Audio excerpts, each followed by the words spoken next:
wonderful, wonderful day, day I'll never forget. After I wandered in darkness away, Jesus, my Savior, I met. Oh, what a tender, compassionate friend, He met the need of my heart. Shadows dispelling with joy, I am telling, He made all darkness depart. Heaven came down and glory filled my soul. When at the cross my Savior made me whole, my sins were washed away, and my life was turned today. Heaven came down and glory filled my soul. Born of the Spirit with life from above, into God's family divine. Justified fully through Calvary's love. Oh, what a standing is mine. And the transaction so quickly was made, when I tasted the right took on the offer of preceding prophet, He said, "Oh, praise be His name." And came down and glory filled my soul. When at the cross my Savior sins were washed away, and my life was turned today.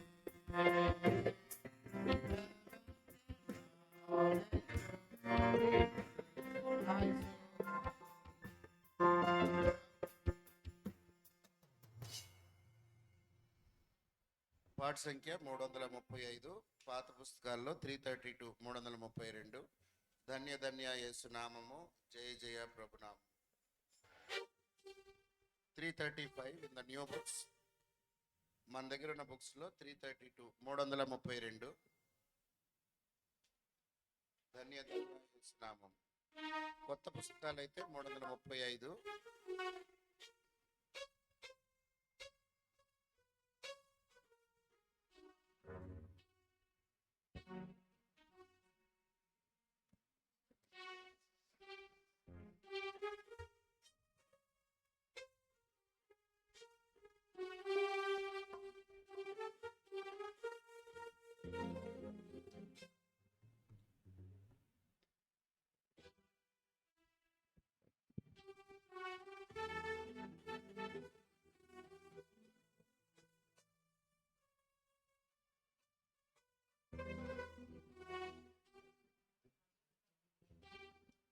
ధన్య ధన్య యేసు నామము,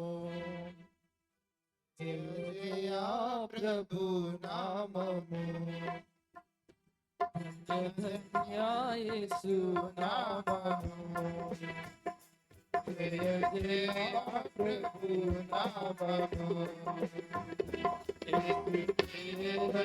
ముక్తి దొరుకు, యేసు పేరట ముక్తి దొరుకు. ప్రభు నామమే శృతి పరచు, ప్రభు నామమే శృతి పరచు. ధన్య ధన్య యేసు నామము, జయ జయ ప్రభు నామము. యేసు నామమే ఎంతో ప్రియము, యేసు నామమే ఎంతో ప్రియము. దుఃఖితులాశ్రయ నామం, దుఃఖితులాశ్రయ నామం. యేసు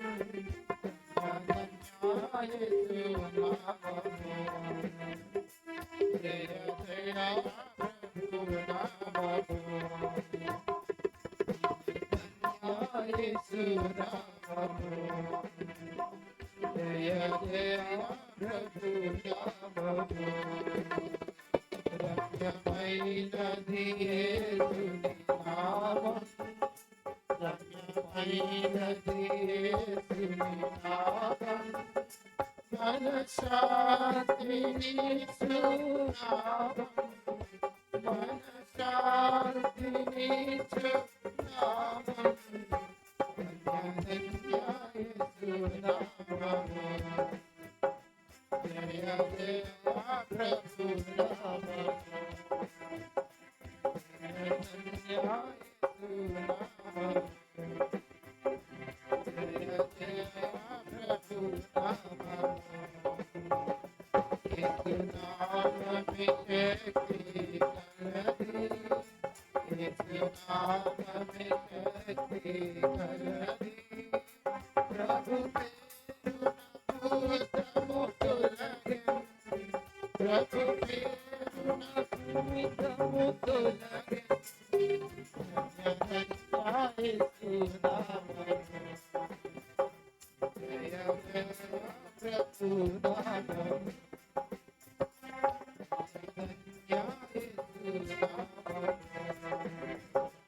జయ జయ ప్రభు నామము ఇహ పరములలో యేసు నామం ఇహ పరములలో యేసు నామం మహోన్నతమైన నామం మహోన్నతమైన నామం ధన్య యేసు నామము జయ జయ ప్రభు నామము ధన్య యేసు నామము జయ జయ ప్రభు నామము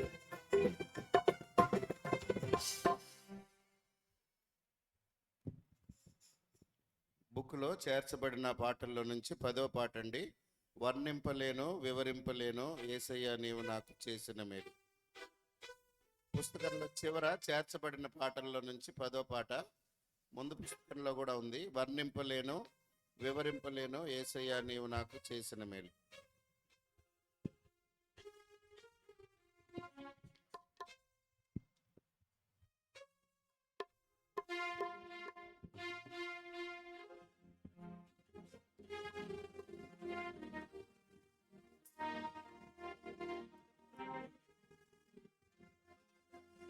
వర్ణింపలేను వివరింపలేను యేసయ్యా నీవు నాకు చేసిన మేలు వర్ణింపలేను వివరింపలేను యేసయ్యా నీవు నాకు చేసిన మేలు యేసయ్యా నీవు నాకు చేసిన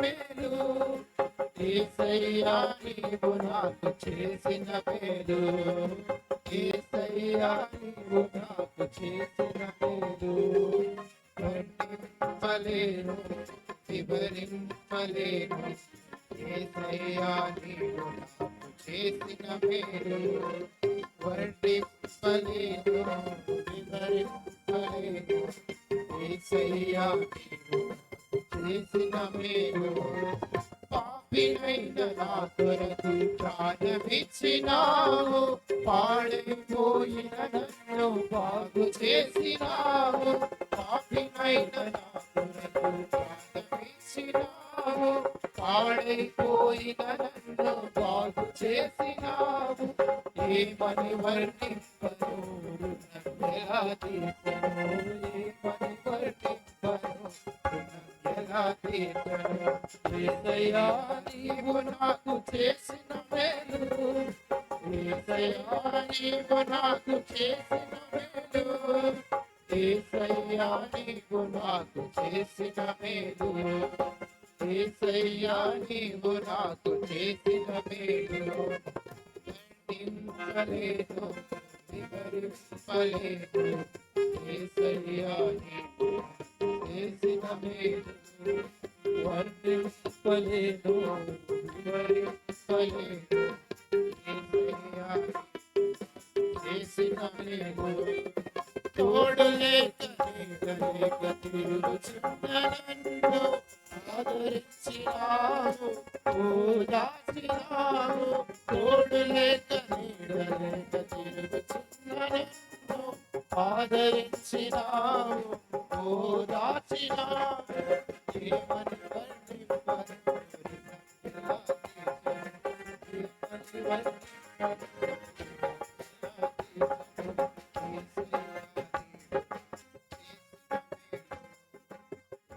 నీవు నాకు చేసిన మేలు యేసయ్యా నీవు నాకు చేసిన మేలు యేసయ్యా నీవు నాకు చేసిన మేలు వర్ణింపలేను వివరింపలేను యేసయ్యా నీవు చేసిన మేలు వర్ణింపలేను వివరింపలేను యేసయ్యా నీవు చేసిన మేలు అంధకారమైన నాడు వెలుగునిచ్చినావు ఆఖరి పొట్టు వరకు రక్తమిచ్చినావు అంధకారమైన నాకు వెలుగునిచ్చినావు ఆఖరి రక్తు వరకు రక్తమిచ్చినావు ఏమని వర్ణింపను రుణం ఎలా తీర్చను ఏమని వర్ణింపను రుణం ఎలా తీర్చను యేసయ్యా నీవు నాకు చేసిన మేలు యేసయ్యా నీవు నాకు చేసిన మేలు యేసయ్యా నీవు నాకు చేసిన మేలు యేసయ్యా నీవు నాకు చేసిన మేలు వర్ణింపలేను వివరింపలేను యేసయ్యా నీవు నాకు చేసిన మేలు వర్ణింపలేను వివరింపలేను యేసయ్యా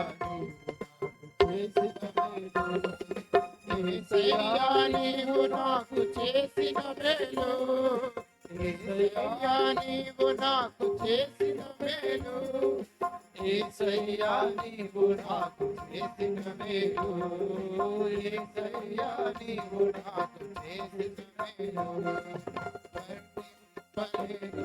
వివరింపలేను యేసయ్యా నీవు నాకు చేసిన మేలు వర్ణింపలేను వివరింపలేను యేసయ్యా నీవు నాకు చేసిన మేలు.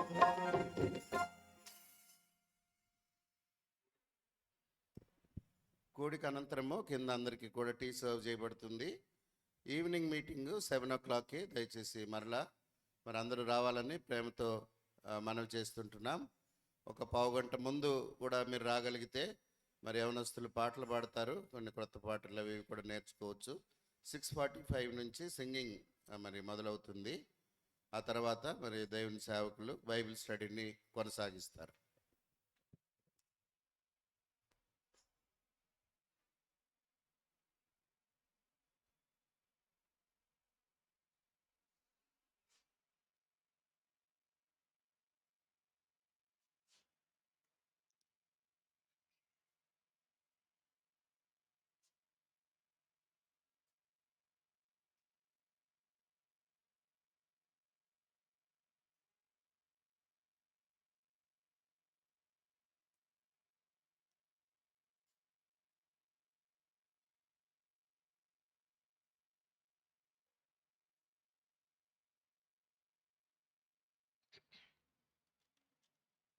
దేవుని వాక్యంలో నుంచి ఇర్మియా గ్రంథం 31వ అధ్యాయం.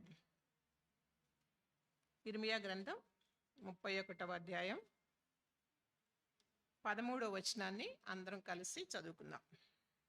ఇర్మియా గ్రంథం 31వ అధ్యాయం 13వ వచనం.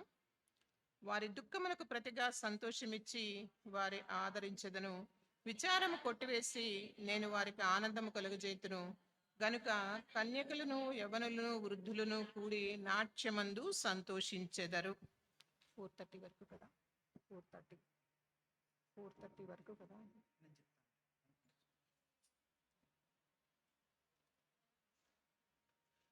ఇర్మియా గ్రంథం 31వ అధ్యాయం 3వ వచనం అందరికీ కంటతనే కదండి. ఎప్పుడైనా చెప్తాం. ఏమని ఉంటుంది? శాశ్వతమైన ప్రేమతో నేను నిన్ను ప్రేమించుచున్నాను గనక విడువక నీ ఎడల కృప చూపిస్తాను అని ఆ మాట మనం చాలాసార్లు చాలాసార్లు అనుకుంటా ఉంటాం కూడా కదా. దేవుడు కృప చూపిస్తాన్నాడబ్బా, దేవుడు విడిచిపెట్టనన్నాడబ్బా అని చెప్పుకుంటూ ఉంటాం కదా. ఏదైనా కష్టం వచ్చినప్పుడు, ఏదైనా బాధ వచ్చినప్పుడు అలా చెప్పుకుంటాం. ఇర్మియా 31:3 ఎంత బాగా గుర్తుందో ఇప్పుడు మనం ఈ చదివిన వచనాన్ని కూడా అంత బాగా గుర్తుపెట్టుకోవచ్చు. ఎందుకు అంటే మనం చదివిన వచనం ఏంటి? 31:13. 31 గుర్తుంటుంది కదా. 31ని తిరగేస్తే 13 కదా. 31:13 ఈజీగా గుర్తుంటుంది. 37 గుర్తుపెట్టుకుంటే చాలు కదా. అయితే ఇక్కడ ఎంత మంచి మాట, ఎంత ఆదరణ ఇచ్చే మాట, ఎంత ధైర్యాన్ని ఇచ్చే మాట ఇశ్రాయేల్ ప్రజల గురించి దేవుడు చెప్తా ఉన్నాడు కదా. ఏమంటున్నాడు అంటే, నేను చదువుతాను. వారి దుఃఖమునకు ప్రతిగా సంతోషమిచ్చి వారిని ఆదరించేదను, విచారం కొట్టివేసి నేను వారికి ఆనందము కలుగజేతును. దుఃఖానికి ప్రతిగా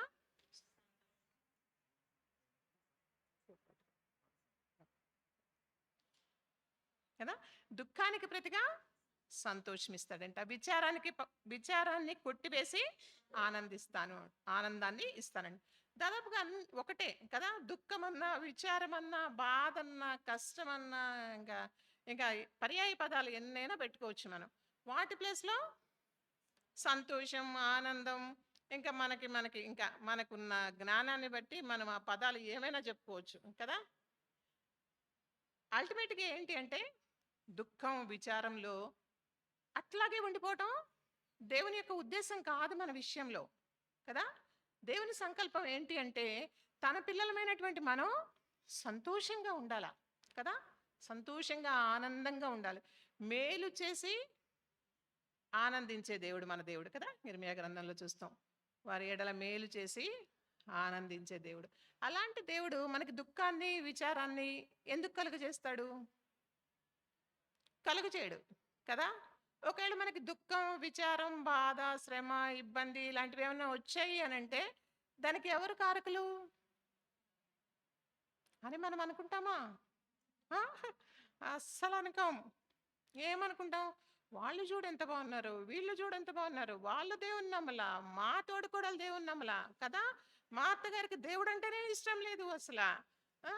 ఇన్ని అనుకుని నేను దేవుని నమ్ముకొని దేవుని కొరకు నేను జీవిస్తా ఉంటే నాకే కష్టం, బాధ, దుఃఖం, నాకున్నంత విచారం ఎవరికి లేదు అని అనుకుంటాం కదా.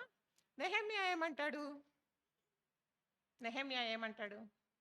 నెహెమ్యా గ్రంథం ఉంది కదా కదండి. నెహెమ్యా గ్రంథంలో నెహెమ్యా ఏమంటాడు? మా మీదికి వచ్చిన శ్రమని చూస్తే నీవు సత్యవంతుడివే. సార్ చూసుకుందామా నెహెమ్యా గ్రంథం. అంటే అందరికీ పరిచయమైన మాటలు అవి. సడన్గా ఇలా అడిగేటప్పటికి ఏమవుతుందంటే ఎందుకు వచ్చిందబ్బా, తప్పు చెప్తే ఒక బాధ, కరెక్ట్ చెప్తే ఒక బాధ అన్నట్లుంటుంది కదా. చూడండి, నెహెమ్యా గ్రంథం 9వ అధ్యాయం 33వ వచనం. మా మీదకి వచ్చిన శ్రమలన్నిటినీ చూడగా నీవు న్యాయస్థుడివే, నీవు సత్యముగానే ప్రవర్తించితివి, కానీ మేము దుర్మార్గులమైతిమి. నీవు న్యాయస్థుడివే, నువ్వు న్యాయవంతుడైన దేవుడివే, నువ్వు సత్యవంతుడైనటువంటి దేవుడివే, మేమే దుర్మార్గులం. అందుకే మాకు శ్రమ వచ్చింది, అందుకే మాకు శ్రమ నుంచి దుఃఖం వచ్చింది, ఆ దుఃఖం నుంచి విచారం వచ్చింది కదా. అయితే దేవుడు ఏమంటున్నాడంటే నీ దుఃఖాన్ని నేను సంతోషంగా మారుస్తా, నీ విచారాన్ని తీసేసి ఆనందాన్ని ఇస్తా అన్నాడు. ఆనాడున్న దేవుడు ఈనాడు కూడా ఉన్నాడు. ఆనాడు ఇశ్రాయేల్ని ప్రేమించినటువంటి దేవుడు, ఐగుప్తులో నుంచి విడిపించినటువంటి దేవుడు, ఈనాడు మనల్ని కూడా లోకమనే ఐగుప్తులో నుంచి విడిపించాడు కదా. సృష్టికర్త అయినటువంటి దేవుణ్ణి మనం ఎరగకుండా సృష్టిని పూజిస్తూ ఆయనకి దూరస్తులుగా జీవిస్తున్నప్పటికీ కూడా ప్రేమ కలిగినటువంటి దేవుడు ఏం చేశాడంటే మన తప్పిదాలన్నింటినీ ఆయన మీద వేసుకొని కదా, కృపా సత్య సంపూర్ణుడైనటువంటి దేవుడు ఈ లోకంలోనికి వచ్చి మన యొక్క పాపానంతటిని, మన యొక్క అవిధేయతనంతటిని తన మీద వేసుకొని తాను శిక్ష భరించి తన శరీరంలో ఉన్నటువంటి చివరి రక్తపు బొట్టు వరకు కూడా మన కొరకు కార్చి, ఎవరైతే విశ్వాసం ఉంచుతారో, ఎవరైతే నమ్మకం ఉంచుతారో వారిని క్షమించి కదగా శుద్ధి చేసి ఆయనకి సమీపస్తులుగా చేసుకొని ఆయన కుమారులుగా కుమార్తెలుగా చేసుకోవడానికి ఆయన ఎప్పుడు కూడా సిద్ధంగానే ఉన్నాడు. లోబడనొల్లనటువంటి ప్రజల వైపు దినమెల్లా నా చేతులు చాపుచున్నాను అని చెప్పినటువంటి ప్రేమ కలిగినటువంటి దేవుడు మనందరికీ కూడా ఆ గొప్ప ఆధిక్యతని ఇచ్చాడు. ఇచ్చినటువంటి దేవుడు అంతటితోటి మనల్ని విడిచిపెట్టేలా కదా. ఒకవేళ దుఃఖంలో ఉన్నావేమో, విచారంలో ఉన్నావేమో, సంతోషాన్ని ఆనందాన్ని నేను కలుగజేస్తానని వాగ్దానం ఇచ్చినటువంటి దేవుడు నమ్మదగినటువంటి దేవుడు. వాగ్దానాన్ని నెరవేర్చడానికి సమర్థుడైనటువంటి శక్తిమంతుడైనటువంటి దేవుడు. మన పితరుల జీవితాల్లో వారి దుఃఖానికి ప్రతిగా దేవుడు ఎలా సంతోషాన్ని ఇచ్చాడో మనం చూస్తే గనక మనం చాలా ఆదరించబడతాం వారి జీవితాల ద్వారా. మొదటి సమూయేలు గ్రంథం 1వ అధ్యాయం. మనకి ఇవన్నీ బాగా పరిచయమైనటువంటి మాటలే, కానీ ప్రభు మళ్ళీ మనకు ఒకసారి వీటిని జ్ఞాపకం చేస్తున్నాడు అంటే దీని ద్వారా మనం ఆదరించబడ్డమో, ధైర్యపరచబడ్డమో, బలపరచబడ్డమో ఏదో దేవుని సంకల్పం ఉంటుంది. మొదటి సమూయేలు గ్రంథం 1వ అధ్యాయంలో ఒక కుటుంబం ఉంది కదండి. ఎల్కానా, హన్నా, పెనిన్నా కదా. ఎల్కానాకి ఇద్దరు భార్యలను ఎందుకు చేసుకున్నాడో మరి అవన్నీ మనకు అక్కర్లా కదా. సహజంగా మనం పాజిటివ్ థింకింగ్ ఉండదు మనకి కదా, ఎప్పుడు నెగిటివ్గానే ఆలోచన చేస్తాం. కొన్నిసార్లు దేవుడు మౌనంగా ఉన్న చోట మనం కూడా మౌనంగా ఉండడం అనేది మన ఆత్మీయ జీవితానికి క్షేమం. దేవుడు మనల్ని నోరు విప్పమన్నప్పుడే నోరు విప్పాలి. మౌనంగా ఉన్నప్పుడు మౌనంగా ఉండడం అనేది మన ఆత్మీయ జీవితానికి క్షేమం, దేవుని నామానికి మహిమ, ముఖ్యంగా స్త్రీలమైనటువంటి మనకి కదా. ఇక్కడ ఎల్కానాకి ఇద్దరు భార్యలు ఉన్నారు. ఎల్కానా చాలా రిచ్ మ్యాన్, చాలా ధనవంతుడు. అయితే వాళ్ళు దైవభయం కలిగినటువంటి కుటుంబమే కదా. ఎల్కానా హన్నా పెనిన్నాళ్ళని ఇద్దరిని తీసుకొని ఏటేటా వాళ్ళ ఊరు విడిచి దేవుణ్ణి ఆరాధించడానికి, దేవునికి బలులు అర్పించడానికి వస్తూ ఉన్నారనే మాట మనం చూస్తాం. మూడో వచనం మధ్య భాగంలో ఏటేటా తన పట్టణము విడిచి అచ్చటికి పోవుచుండెను. ప్రతి సంవత్సరం పోతున్నాడంట కదా. పట్టణాన్ని విడిచి వేరే చోటికి పోయి ఆరాధించడం అంటే చిన్న విషయమా? ఇద్దరు భార్యలు, పిల్లలు, తను కదా, ఇంతమంది వెళ్ళి చాలాసార్లు మనం అందరం పక్కనే ఉంటే కూడా అన్ని మీటింగ్లకు రావడానికి మనకి ఏదో ఒకటి ఉంటుంది సాకు కదా. ఏదో ఒక సాకు ఉంటుంది. వచ్చిన తలనొప్పి వచ్చిందనో, లేకుంటే కాళ్ళ నొప్పి వచ్చిందనో, మోకాళ్ళ నొప్పులు వచ్చినాయి, పైన పెట్టారు కదబ్బా మందిరం, ఎక్కడ ఎక్కుతాము. మొన్న ఒక సిస్టర్ అంటా ఉన్నారు, అక్క అంటే పాపం తను ప్రెగ్నెంట్ లేండి, తనని మనం ఏమనుకోవడానికి లేదు. అంటే పైన ఇప్పుడు మాకు వైట్ వాష్ చేస్తున్నారు మందిరంలో, అందుకని కింద జరగట్లేదు మందిరం, పైన 2nd ఫ్లోర్లో జరుగుతుంది అనమాట. అంటే పైకి ఎక్కలేక రావట్లేదు అక్క అన్నారు. అంటే ఈ నుండి లిఫ్ట్ ఉంది సిస్టర్ అని చెప్పినారు. ఎక్కలేని వాళ్ళ కొరకు లిఫ్ట్ ఉంది అని దేవుడు మాకు ఆ సదుపాయాన్ని పెట్టాడు. 2nd ఫ్లోర్లో సండే స్కూల్ ఉంటుంది మాకు. కాబట్టి చాలా మంది అందరూ మోకాళ్ళ నొప్పుల వాళ్ళమే కదా సిస్టర్స్ అందరూ, కాబట్టి దేవుడు ఆ సదుపాయాన్ని పెట్టాడు. అంటే మనకి ఏదో ఒక సాకు కదా. అందులో ఇంకిప్పుడు ఏమైంది, ఏమంటూ కరోనా వచ్చిందో కానీ ఇంకా కూర్చున్న చోట కదలకుండా వాక్యం వచ్చేస్తుంది మన చేతుల్లోనే, ఎట్లా పడితే అట్లా కూర్చోవచ్చు. ఆన్లైన్లో చూస్తున్నాం బ్రదర్, ఆన్లైన్లో చూస్తున్నానక్క అంటాం కదా. ఆన్లైన్లో చూసేదానికి దేవుని సన్నిధిలో కూర్చొని చూసేదానికి చాలా తేడా ఉంటుంది కదా. ఆన్లైన్లో ఇంట్లో నైట్ వేసుకుని కూర్చొని చూసేస్తాం కదా. వీడియో ఆపేస్తాం, వంట చేసుకుంటూ వస్తాం, వీడియో ఆపేస్తాం, పిల్లలకి భోజనం పెట్టేస్తుంటాం కదా. అంటే ఆన్లైన్లో చూడడం వల్ల ఏమవుతుంది, మనకి దేవుని భయం అనేది ఉండదు.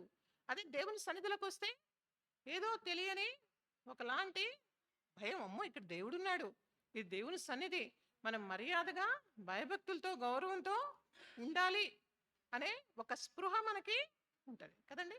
ఇక్కడ ఎల్కానా తన కుటుంబాన్ని తీసుకొని ఏటేటా వెళ్తా ఉన్నాడంట కదా. అయితే ఇప్పుడు ఎల్కానా గురించి కాదు కానీ మన సందర్భం, ఇక్కడ ఇద్దరు స్త్రీలు ఉన్నారు. హన్నా కదా, అంటే కృప. భయభక్తులు కలిగినటువంటి హన్నా దేవుని యొక్క కృపకి పాత్రురాలైంది. ఏటేటా భయభక్తులతోనే దేవుని సన్నిధికి వెళ్తూనే ఉంది. చాలా ప్రేమించాడు భర్త, ఎంత ప్రేమించాడంటే 2 పాళ్ళు ఇస్తూ ఉన్నాడు తనకి, కదా, 2 వంతులు ఇస్తూ ఉన్నాడు. తర్వాత ఏమంటున్నాడు? 8వ వచనం చివరి భాగంలో 10 మంది కుమారుల కంటే నేను విశేషమైన వాడని కాన. అట్లాంటి భర్త ఉంటే ఇంకా ఆ, ప్రపంచంలో ఎవరినన్నా కేర్ చేస్తామండి? ఆ, ఎవరినన్నా కేర్ చేస్తామా? అందుకే దేవుడు చాలాసార్లు భర్తను పెడుతుంటాడు ముళ్ళుగా మనకి, కదా. రైట్. ఇక్కడ పాపం ఎల్కానా అని పెట్టలేదులేండి, మామూలుగా చెప్తున్నా కదా. అలా అంటే మన మన విషయంలో పట్టింపు కలిగినటువంటి భర్త మన జీవితాల్లో దేవుడు ఇవ్వడం అనేది గొప్ప ధన్యతే స్త్రీలకి, కదండి. అంత మంచి భర్త ఉన్నాడు హన్నాకి, కదా, చాలా ప్రేమ. అయితే ఆమెకు ఒక కొదువు ఉంది. ఆ కొదువుని కూడా అతనేం పట్టించుకోవట్లేదు, కదా. పిల్లలు లేకపోతే ఏంటి, నేనున్నాను కదా. ఎంతమంది ఉంటారండి అంత మంచోళ్ళు, కదా. మాకు ఒక సహోదరి, ఒక సిస్టర్ ఉంది. పాపం ఇద్దరు ఆడపిల్లలు. ఆ పాపకి 2 ఆడపిల్లల తర్వాత 3rd ప్రెగ్నెన్సీ అనమాట తనకి. తను ఆ, అక్క ప్రేయర్ చేయండి అక్క, ఈసారి కొడుకు పుట్టకపోతే మా అత్త కిరోసిన్ పోసి అంటించేస్తాననింది అని చెప్తుంది. నాకు గుండె జల్లు మంది. నాకు ఏంటి, కొడుకు పుట్టకపోతే కిరోసిన్ పోసి అంటించేస్తుందా మీ అత్త అన్నా నేను. అవునక్క అంది. మళ్ళీ ఆడపిల్ల పుట్టింది. ఏం చేయాలా? నేను అనుకున్నా మీ అత్త అంటే, ఇక్కడ ఎవరైనా అత్తలు ఉంటే ఏమనుకోకండి, నేను కూడా అత్తనే కాబట్టి. మీ అత్త విశ్వాసే కదా. ఆ, మీ అత్త ఇంటింటి తిరిగి ప్రార్థన చేస్తుంది కదా. ఆ, మరి మీ అత్త విశ్వాస పిచాచా అంట. నేను అక్క ఇంక నేను ఏం మాట్లాడలేనక్క అంది. తీరా చూస్తే ఆ రోజు మంగళవారం సిస్టర్స్ మీటింగ్ అయింది. ఆ రోజు ఈవినింగ్ ఆ పాప డెలివరీ అయింది. మళ్ళీ ఆడపిల్ల పుట్టింది. మేమందరం వెళ్ళి చెప్పాం, నువ్వు ఏం వరి అవ్వద్దు, మీ అత్త గురించి మేము ప్రార్థన చేస్తాము, దేవుడు ఇచ్చాడు, దేవుడిచ్చిన శ్రేష్ట అంటే నీకేం లెక్క అట్ట చెప్తావు, నీకు 2 కొడుకులు అని నువ్వు మనసులో అనుకోవచ్చు, కదా. కొడుకులైనా కూతురులైనా దేవుడిస్తేనే వస్తుంది. వాళ్ళు లేని వాళ్ళు ఎంతమంది ఉంటారు, కదా. పిల్లలు లేని వాళ్ళు ఎంతమంది ఉంటారు. నువ్వేం టెన్షన్ పడద్దు. అయినా చూడు, దేవుడు మీ అత్త కొడుకే కావాలి కొడుకే కావాలి అని నిన్ను సతాయించింది అనుకో, దేవుడు కూతురులనే ఇచ్చాడు అనుకో, అప్పుడేం చేస్తాం? కాబట్టి అట్లా అట్లా అనుకోకూడదని మీ అత్తకు చెప్పే సాహసం మనకు లేదు. కాబట్టి మనం ప్రార్థన చేద్దాం, నెక్స్ట్ టైం దేవుడు నీకు కొడుకునిస్తాడు, ఎందుకంటే ఆ నింద తొలగించడానికి అని చెప్పాను. చెప్తే పాపం దేవుడు, అందరం ప్రార్థన చేసాం సంఘం అంతా, దేవుడు అలాగే. అంటే ఎలాంటి వాళ్ళు ఉంటారు అంటే, కొడుకు పుట్టకపోతే అంతే, రేపొద్దున ఆ కొడుకు మాట వినకపోతే ఆ, అప్పుడు ఇంకా అదంతకంటే నరకం ఇంకోటి ఉండదు అసలు మనకి, కదండి. ముఖ్యంగా ఆడవాళ్ళకి ఇలాంటి ఇబ్బందులు ఉండేది, కదా. మగవాళ్ళు ఏం చేస్తారు, ఆఫీస్కి వెళ్తారు, వాళ్ళకి కొంచెం అన్నట్లా డైవర్షన్ ఉంటుంది. అంటే ఆడవాళ్ళు కూడా ఉద్యోగాలు చేసుకుంటున్నాంలేండి, అది కాదు. అంటే చెప్తున్నాను, ఎక్కువ పట్టింపు మనకి వాళ్ళు బయటపడరు. మనకేంటండి, మనం అన్ని మీద వేసుకుంటాం, కదా, అన్ని మీద వేసుకుంటాం మనం. కాబట్టి మనకి ఎక్కువ చింత, మనకి ఎక్కువ విచారం, మనకి ఎక్కువ దుఃఖం. దేవుడు ఏమంటున్నాడంటే, నీ దుఃఖానికి ప్రతిగా సంతోషాలు ఇస్తాడు. అది మర్చిపోతాం మనం. ఈ దుఃఖం చూసేటప్పటికి, ఈ శ్రమ చూసేటప్పటికి ఈ ఇబ్బంది మనకు కనిపిస్తుంది, కానీ దేవుని వాగ్దానం మనకి చాలాసార్లు గుర్తుకు రాదు. ఇక్కడ పాపం ఎల్కానా మంచివాడే, అయితే పెనిన్నా ఏం చేస్తుందంట, విసికించేసి కోపం పుట్టించేస్తుందంట, కదా. చాలా పెనిన్నా అంటే అర్థము తెలుసా అండి? ముత్యము, కదా. ముత్యం ఎంత శ్రేష్టమైంది. ముత్యాలు ఎక్కడ పడితే అక్కడ పడేస్తామండి. చాలా జాగ్రత్తగా దాచుకుంటాం, కదా, ముత్యాలని. అయితే ముత్యంగా ఉండవలసినటువంటి పెనినా హన్నా జీవితంలో ముల్లులాగా ఉంది.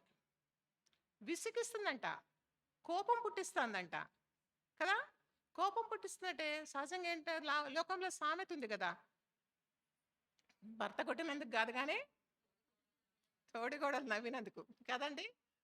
బహుశా మరి హన్నా పరిస్థితి మరి అలాగే ఉందేమో మనకు తెలీదు. ఆమెకు పిల్లలు లేరు అనే బాధ కంటే కూడా ఈమె విసిగిస్తూ కోపం పుట్టిస్తూ ఉందనే దానితోటి ఇంకా దుఃఖం ఎక్కువైపోయి, హృదయం అంతా దుఃఖంతో నిండిపోయి, వేదనతో నిండిపోయి దేవుని సన్నిధికి వచ్చి మొరపెట్టుకుంటుంది. చాలాసార్లు మనం కూడా పెనిన్నాల్లాగుంటాం. అర్థమవుతుందండి? మనం కూడా చాలాసార్లు విశ్వాసులమే, దేవుని పిల్లలమే, ప్రార్థన చేసుకుంటాం, కదా. మనంత భయభక్తులు కలిగిన వాళ్ళు ఎవరు ఉండరేమో అన్నట్లుంటాం. చాలా దీనులుగా ఉంటాం. అసలు ఆ దీనత్వం చూస్తే అమ్మో! ఆ అక్కనా చాలా దీనురాలు.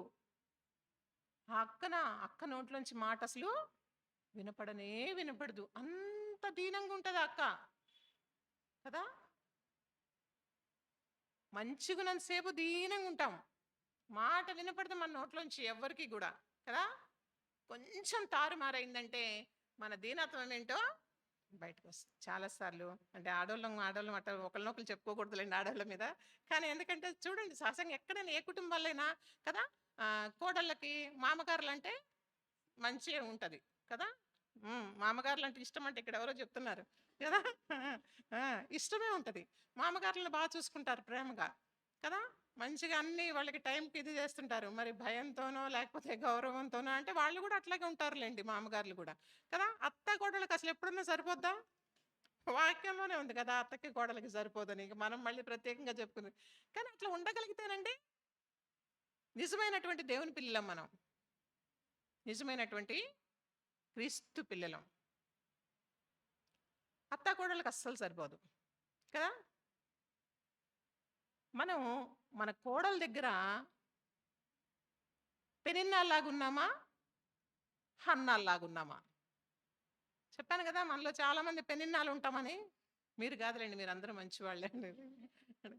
ఏం చేస్తుంది పెనిన్న? హ్మ్.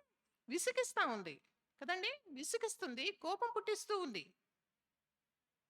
మనం కూడా చాలా సార్లు అలాగే ఉంటాం. మనం ఎవరికి కోపం పుట్టిస్తాం? కోడళ్ళకి కోపం పుట్టిస్తాం కదా! కోడళ్ళేమో అత్తలకి కోడళ్ళేం తక్కువ వాళ్ళు ఉండరులేండి. కదా! కోడళ్ళు కూడా అత్తల్ని విసిగిస్తుంటారు. అత్తలకి కోపం పుట్టిస్తుంటారు. ఇది చెయ్యి అంటే ఎప్పుడు అదేనా చేసేది. మీ అమ్మ చూడు అది చేయమంటుంది. నాకు అది ఇష్టం లేకపోయినా మీ అమ్మ అదే చేయమంటుంది చూడని అటునుంచి కూడా లేపుతుంటారు. కదా! ఇట్లాంటివన్నీ ప్రాక్టికల్‌గా ఉండేవే కదా! ఫ్యామిలీస్‌లో. ఓకే. ఏదేమైనప్పటికీ కూడా మనం పెనిన్నాల్లాగా కుటుంబంలోనే గాని, సంఘంలోనే గాని, మనం పనిచేసే స్థలాల్లోనే గాని, మనం పెనిన్నాల్లాగా ఉండడానికి వీలు లేదసలు. కదండీ! అయితే హన్నాకి ఈ పెనిన్న ముత్యంలాగా ఉండకుండా, ముల్లులాగా ఉండి దుఃఖాన్ని, వేదనని కలుగజేస్తూ ఉంటుంది. అయితే హన్న ఒక్క మాటన్నా అన్నట్టు ఉందండి వాక్యంలో పెనిన్నాని? అస్సలేదు. చాలా ఓర్చుకుంది. తన ఓర్పు అంతా గూడా పెనిన్నా దగ్గర కనపరిచి, దేవుని సన్నిధిలోకొచ్చి తనేం చేస్తుంది? తన హృదయాన్ని నిమ్మరించుకుంటోంది. బహుదుఃఖాక్రాంతురాలై. కదా! పోనీ ఏదో ఇంట్లో పోరంటే ఇంటి వరకు అయిపోయింది. మందిరంలోకొస్తే అన్న మందిరంలో ఉన్న చక్కగా ఆదరణ ఉందా? ఉందా? ఎంతకాలం మత్తురాల్లాగుంటావు అనిందెవరు? ఈడకొస్తే సేవకుడు అట్లాగేనే. కదా! కదండీ! ఎట్లా మరి? ఎట్లా మరి? నోరెత్తలేదు హన్న. అదే ఆ ప్లేస్‌లో పెనిన్నా ఉంటే ఎన్నానుండేదో సేవకుడిని. కదండీ! నీకేం ముసలోడివైపోయినావు కళ్ళు కనిపించట్లేదా? నేను తాగొచ్చానా తాగి రాలేదా నీకు కనిపించట్లేదా? నువ్వేమైనా తాగున్నావా? అంతే కదా! అన్నాను అలాగే విసిగిస్తుంది కదా! అన్నాను అలా విసిగించినా ఎవరినైనా విసిగిస్తది. కదా! చాలా జాగ్రత్త పడడం అనేది అవసరం. ముఖ్యంగా స్త్రీలమైనటువంటి మనం. హన్నాల్లాగానే ఉండాలి. పెనిన్నాల్లాగా ఉండడానికి వీలు లేదు. అలా హన్నాలాగా ఉంటే మన కుటుంబీకుల్ని సమకూర్చుకోగలుగుతాం. మనం పనిచేసే చోట మనం సమకూర్చుకోగలుగుతాం. సంఘంలో గూడా మనం అనేకుల్ని సమకూర్చగలుగుతాం. ఈ పెనిన్న తన జీవితంలో కలుగజేసినటువంటి దుఃఖాన్ని బట్టి తానొచ్చి తన హృదయాన్ని దేవుని సన్నిధిలో భారభరితమైనటువంటి హృదయంతో బహుదుఃఖాక్రాంతురాలై వచ్చి దేవుని సన్నిధిలో తాను కుమ్మరించుకున్నటువంటి ఆ దుఃఖాన్ని ఎవరు చూశారు అంటే దేవుడు చూశాడు. దేవుడు చూశాడు. దేవుడు చూసి తన దుఃఖానికి ప్రతిగా ఆనందాన్ని, సంతోషాన్ని ఇస్తానని వాగ్దానం చేసినటువంటి దేవుడు తన జీవితంలో సంతోషాన్నిచ్చాడు. ఈ సాయంకాల సమయంలో గూడా ఏ దుఃఖంతో మన హృదయం నిండి ఉందో, ఏ కొదువ మన జీవితాల్లో ఉందో, ఏ పరిస్థితిని బట్టి మన హృదయం విచారంతో నిండి ఉందో కదా! పైకి అందరం నవ్వుతూనే ఉంటాం. కదా! చాలా సార్లు. ఒకసారి గ్లోరెక్క మీ అందరికీ కొంచెం ఎవరికైనా ఎక్కువ పరిచయం ఉంది. ఒకసారి నా కాలుకి బాగా దెబ్బ తగిలింది. అంటే దెబ్బ తగిలిందంటే ఊరికే తగలలేదులెండి. నా స్పీడ్‌కి తగిలిందనమాట. నేను స్పీడ్‌గా పోతా ఉంటే స్టూల్ కొట్టుకుంది. బ అంత బ్లడ్ క్లాట్ అయిపోయి కాలు ఇంతలాగా స్వెల్లింగ్ వచ్చింది. ఆ రోజు మంగళవారం సిస్టర్స్ మీటింగ్. ఇంకెవరికి చెప్పుకోవాలి అని ఇంకా అయిన తర్వాత "అక్క కాలుకి దెబ్బ తగిలిందక్క. అందుకే వచ్చి వెనక కుర్చీలో కూర్చున్నానంటే" "అవునమ్మా" అని చెప్పేసి "ఏందమ్మా అంత దెబ్బ తగిలితే అట్టెట్ట నవ్వుతా ఉన్నావు" అంది. అంటే మరి దెబ్బ తగిలితే నవ్వుతా ఉండక ఏం చేయనక్క మరిప్పుడు అని. అంటే అంటే కొన్నిసార్లు మనం మనలో ఎంత బాధున్నా కదండీ! స్త్రీలకు దేవుడు ఒక వరం ఇచ్చినట్టున్నాడు అనుకుంటా నేను అనుకోవడం. కదా! ఎంత బాధున్నా, ఎంత దుఃఖమున్నా, ఎంత కష్టమున్నా, ఎంత వేదనున్నా పైకి మాత్రం నవ్వుతూనే ఉంటాం. కదా! నవ్వుతూనే ఉంటాం. ముఖ్యంగా సేవకులమైతే ఇంకా మరి చాలా సార్లు నాకు కొన్నిసార్లు ఆ పరిస్థితి నేను మందిరంలో ఫేస్ చేయడం చాలా కష్టంగా అనిపిస్తా ఉంటది. కుటుంబం ఉన్న తర్వాత అందరికీ ఉంటాయి కదా! ఏదో ఒక సమస్యలు. కదా! సేవకులమైనంత మాత్రాన మేము దేవుళ్ళము, దేవదూతలము కాదు గదా! కదా! మామూలుగా అందరికీ ఉన్నట్లే ఉంటా ఉంటాయి. కొన్నిసార్లు కొన్ని పరిస్థితుల్ని బట్టి ఆహ్, ఎంతో విచారం ఉంటది హృదయంలో. ఎంతో బాధ ఉంటది. ఏంది ప్రభువా నలుగురికి చెప్పాల్సినటువంటి మేము ఇలాంటి పరిస్థితులు గుండా వెళ్తే మేము ఎట్లా చెప్పగలుగుతాం ఇతరులకి? ముందు మేమే మా కుటుంబంలో నేర్పుకోలేకపోతే కదా! మేమే మా కుటుంబంలోనే మేము నీకు మహిమార్థంగా మేము ఉండలేకపోతే మా కుటుంబం, మేము ఇతరులకు ఎలా చెప్పగలుగుతాం? అనే ఒకలాంటి వేదన, ఒకలాంటి బాధ, ఏదో తెలియనటువంటి కృంగుదల ఉంటది. అలాంటి పరిస్థితిలో మరి మందిరంలోకెళ్ళగానే "అక్క బాగున్నారా? అక్క" అని నేను నవ్వుతా మాట్లాడాల్సొస్తది కదా! అట్లాంటప్పుడు హృదయం ఎంతో బాధతో ఉంటది. అప్పుడు చాలా మొరపెడతాను నేను. "ఎందుకు ప్రభువా మీరు అనుమతించారు? మా మీదకి వచ్చినటువంటి శ్రమని చూడగా నీవు న్యాయస్థుడివే. నీవు సత్యంగానే ప్రవర్తించావు ప్రభువా. నేనే దుర్మార్గురాలు." వెంటనే దేవుడు సంతోషాన్ని ఇచ్చేవాడుగా ఉంటాడు. సాయంకాల సమయం ఈ మధ్యాహ్న సమయంలో ఏ దుఃఖం ఉందో, ఏ విచారం ఉందో, ఏ కొదువతో హృదయమంతా చింతతో, వేదనతో నిండిపోయిందో, ఒక్కటే ఒకటి పరిష్కారం ఏంటంటే, నీ దుఃఖానికి ప్రతిగా సంతోషాన్ని ఇస్తాను అని చెప్పినటువంటి దేవుడు దాన్ని నెరవేర్చడానికి సమర్థుడు, శక్తిమంతుడు. ఆయనకి మొరపెట్టుకుంటే తప్పకుండా మన జీవితాల్లో ఆయన సంతోషాన్ని ఇచ్చేవాడుగా ఉంటాడు. పాపంతో నిండిపోయి దేవునికి దూరస్థులంగా జీవిస్తూ నిరీక్షణ లేకుండా దిక్కుదోచినటువంటి పరిస్థితిలో ఉన్నటువంటి మనల్ని ఆయన రక్షించి సంతోషం ఇవ్వలేదా? రక్షణానందాన్ని కలుగజేసినటువంటి దేవుడు తన ప్రాణాన్నే మన కొరకు అర్పించడానికి ఇష్టపడినటువంటి దేవుడు సమస్తం ఇవ్వడానికి ఇష్టపడేటువంటి దేవుడు. ఏ దుఃఖం, ఏ విచారం ఉందో దేవుని సన్నిధిలోకి వెళ్ళి మొరపెట్టుకుంటే దేవుడు హన్నా జీవితంలో సంతోషాన్ని ఇచ్చాడు. హన్నా ఏమంటుందో చూడండి రెండో అధ్యాయం మొదటి వచనంలో మరియు హన్నా విజ్ఞాపన చేసి ఇలాగన్నెను, నా హృదయము యెహోవా యందు సంతోషించుచున్నది. తన హృదయం ఎలా ఉందంట? సంతోషిస్తూ ఉందంట. అంతకుముందు తన దేవుని సన్నిధిలో ఎలా ఉంది? బహు దుఃఖాక్రాంతురాలై ఉంది కదా! దుఃఖంతో నిండిపోయినటువంటి తన హృదయాన్ని దేవుడు సంతోషంతో నింపాడు. ఆ దేవుడే మన దేవుడు. మరి మనకివ్వడా? తప్పకుండా ఇస్తాడు. నమ్ముట నీ వలనైతే నమ్మువానికి సమస్తము సాధ్యమే. ఆ విశ్వాసంతో, ఆ ధైర్యంతో దేవుని మీద ఆధారపడి ముందుకు కొనసాగడానికి దేవుడు మనకి సాయం చేయనుగాక. ఇంకొక స్త్రీని కూడా చూద్దాం. లూకా సువార్త మొదటి అధ్యాయం. లూకా సువార్త మొదటి అధ్యాయం 5 నుంచి 7 వచనాల వరకు ఇక్కడ కలిసి చదువుకుందాం మనం. యూదయ దేశపు రాజైన హేరోదు దినముల్లో అబియా తరగతిలో ఉన్న జకర్యా అని ఒక యాజకుడు ఉండెను. అతని భార్య అహరోను కుమార్తెల్లో ఒకటి. ఆమె పేరు ఎలిజబెతు. వీరిద్దరూ ప్రభు యొక్క సకలమైన ఆజ్ఞల చొప్పునను న్యాయ విధుల చొప్పును నిరపరాధులుగా నడుచుకొంచు దేవుని దృష్టికి నీతిమంతులై ఉండ్రి. ఎలిజబెతు గొడ్రాలైనందున వారికి పిల్లలు లేకపోయిరి, మరియు వారిద్దరూ బహుకాలము గడిచిన వృద్ధులైరి. ఇక్కడ కూడా ఒక జంట ఉన్నారు కదా. వీళ్ళేంటంట? బహుకాలం గడిచిన వృద్ధులంట. బహుకాలం గడిచిన వృద్ధులు ఎంతకాలం నుంచి ప్రార్థన చేస్తూ ఉంటే కూడా సమాధానమే రాలేదు అన్నట్టుంది కదా. మనం కూడా అలాగే అనుకుంటాం. ఎంతకాలం నుంచి ప్రార్థన చేస్తాక నేను రక్షించబడి 20 సంవత్సరాలైంది, 20 ఏళ్ల నుంచి ప్రార్థన చేసిన, ప్రభువైన యేసునందు విశ్వాసం ఉంచు, అప్పుడు నువ్వు నీ ఇంటి వారు రక్షించబడతారని దేవుడు వాగ్దానం ఇంతవరకు నా జీవితంలో, నా కుటుంబంలో నెరవేర్చబడలేదు. ఇంతవరకు నా భర్తకి రక్షణే లేదు, నా పిల్లలకి రక్షణే లేదు. దేవుడు అసలు నా ప్రార్థన వింటున్నాడా అనే అనుమానం కూడా వస్తుంది అన్నట్లుంటది మన జీవితంలో. అయితే దేవుడు మన ప్రార్థన వింటాడు కదా. ఆయన సన్నిధికి వచ్చిన వారిని ఆయన ఎంత మాత్రం కూడా త్రోసివేసే దేవుడు కాదు. ఆయన శరణు వచ్చిన వారిని ఆయన ఎప్పుడు కూడా సిగ్గుపరిచే దేవుడు కాదు. మరి ఎందుకు వినపడట్లేదు? ఎందుకు వినపడట్లేదు? ఎందుకు కార్యం జరగట్లేదు? ఎందుకు ఈ విచారం ఇలాగే కొనసాగుతూ ఉంది? ఎందుకు ఈ దుఃఖం ఇలాగే కొనసాగుతూ ఉంది మన జీవితాల్లో? జకరియా ఎలిజబెతుల జీవితాల్లో కూడా కొదువు ఉంది కదా. బహుకాలం గడిచిపోయినటువంటి ఎన్నో సంవత్సరాలు గడిచిపోయాయి. వారి జీవితాల్లో వారి ప్రార్థన వినపడినట్టుగా ఎక్కడా కనపడలేదు మనకు 5 వచనాల్లో. ప్రార్థన వినే దేవుడు తప్పకుండా విచారాన్ని కొట్టివేసి ఆనందాన్ని ఇస్తాడనే ఒక శుభప్రదమైనటువంటి నిరీక్షణతోటి ఎలిజబెత్ ఉంది. ఎలిజబెత్ కూడా ఎన్ని అవమానాలు ఎదుర్కొని ఉంటుందో కదా. బహుకాలం గడిచిన వృద్ధురాలే, నా పిల్లలు లేకపోతే ఇంకేమనుందా? ఓయ్ మా పెళ్ళి అయ్యి అవ్వకముందే ఏమన్నా విశేషం అక్క, ఏమన్నా విశేషం అక్క అని అడుగుతుంటారు.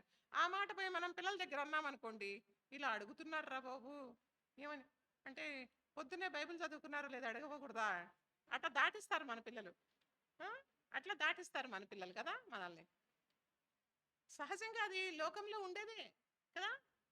మరి ఈ రకంగా చూసుకుంటే ఎలిజబెత్ బహుకాలం గడిచిన వృద్ధురాలైతే ఎన్ని అవమానాలు, ఎన్ని నిందలు, ఎన్ని తృణీకరాలు, ఇంకేం పుడతారులే మీకు అని కూడా అని ఉంటారు కదా. ఎంత బాధపడి ఉంటుందో కదా, ఎంత బాధపడి ఉంటుందో. అయినా తన విశ్వాసాన్ని విడిచిపెట్టుకోలేదు. తన జీవిత విధానంలో ఏ మార్పు కూడా వచ్చినట్టుగా ఇక్కడ మనం చూడండి వాళ్ళ గురించి ఏమని రాయబడిందో. యూదయా దేశపు రాజైన హేరోదు దినములో అబియా తరగతిలో ఉన్న జకర్యా అని ఒక యాజకుడు ఉండెను. అతని భార్య అహరోను కుమార్తెలలో ఒకతే. ఆమె పేరు ఎలిజబెత్. ఎలిజబెత్ అంటే దేవుడు శక్తిమంతుడు, దేవుని ప్రమాణం అని అర్థం. ఎలిజబెత్ ఎవరంట? ఎవరి కుమార్తె అంట? అహరోను కుమార్తె అంట. ఎవరి అహరోను?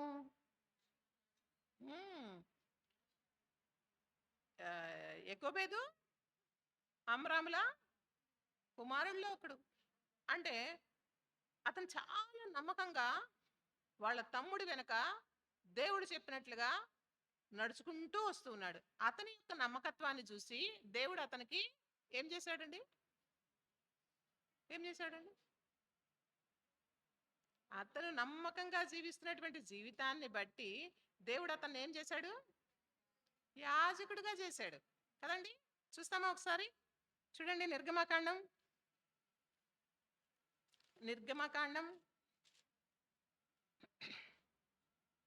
28వ అధ్యాయం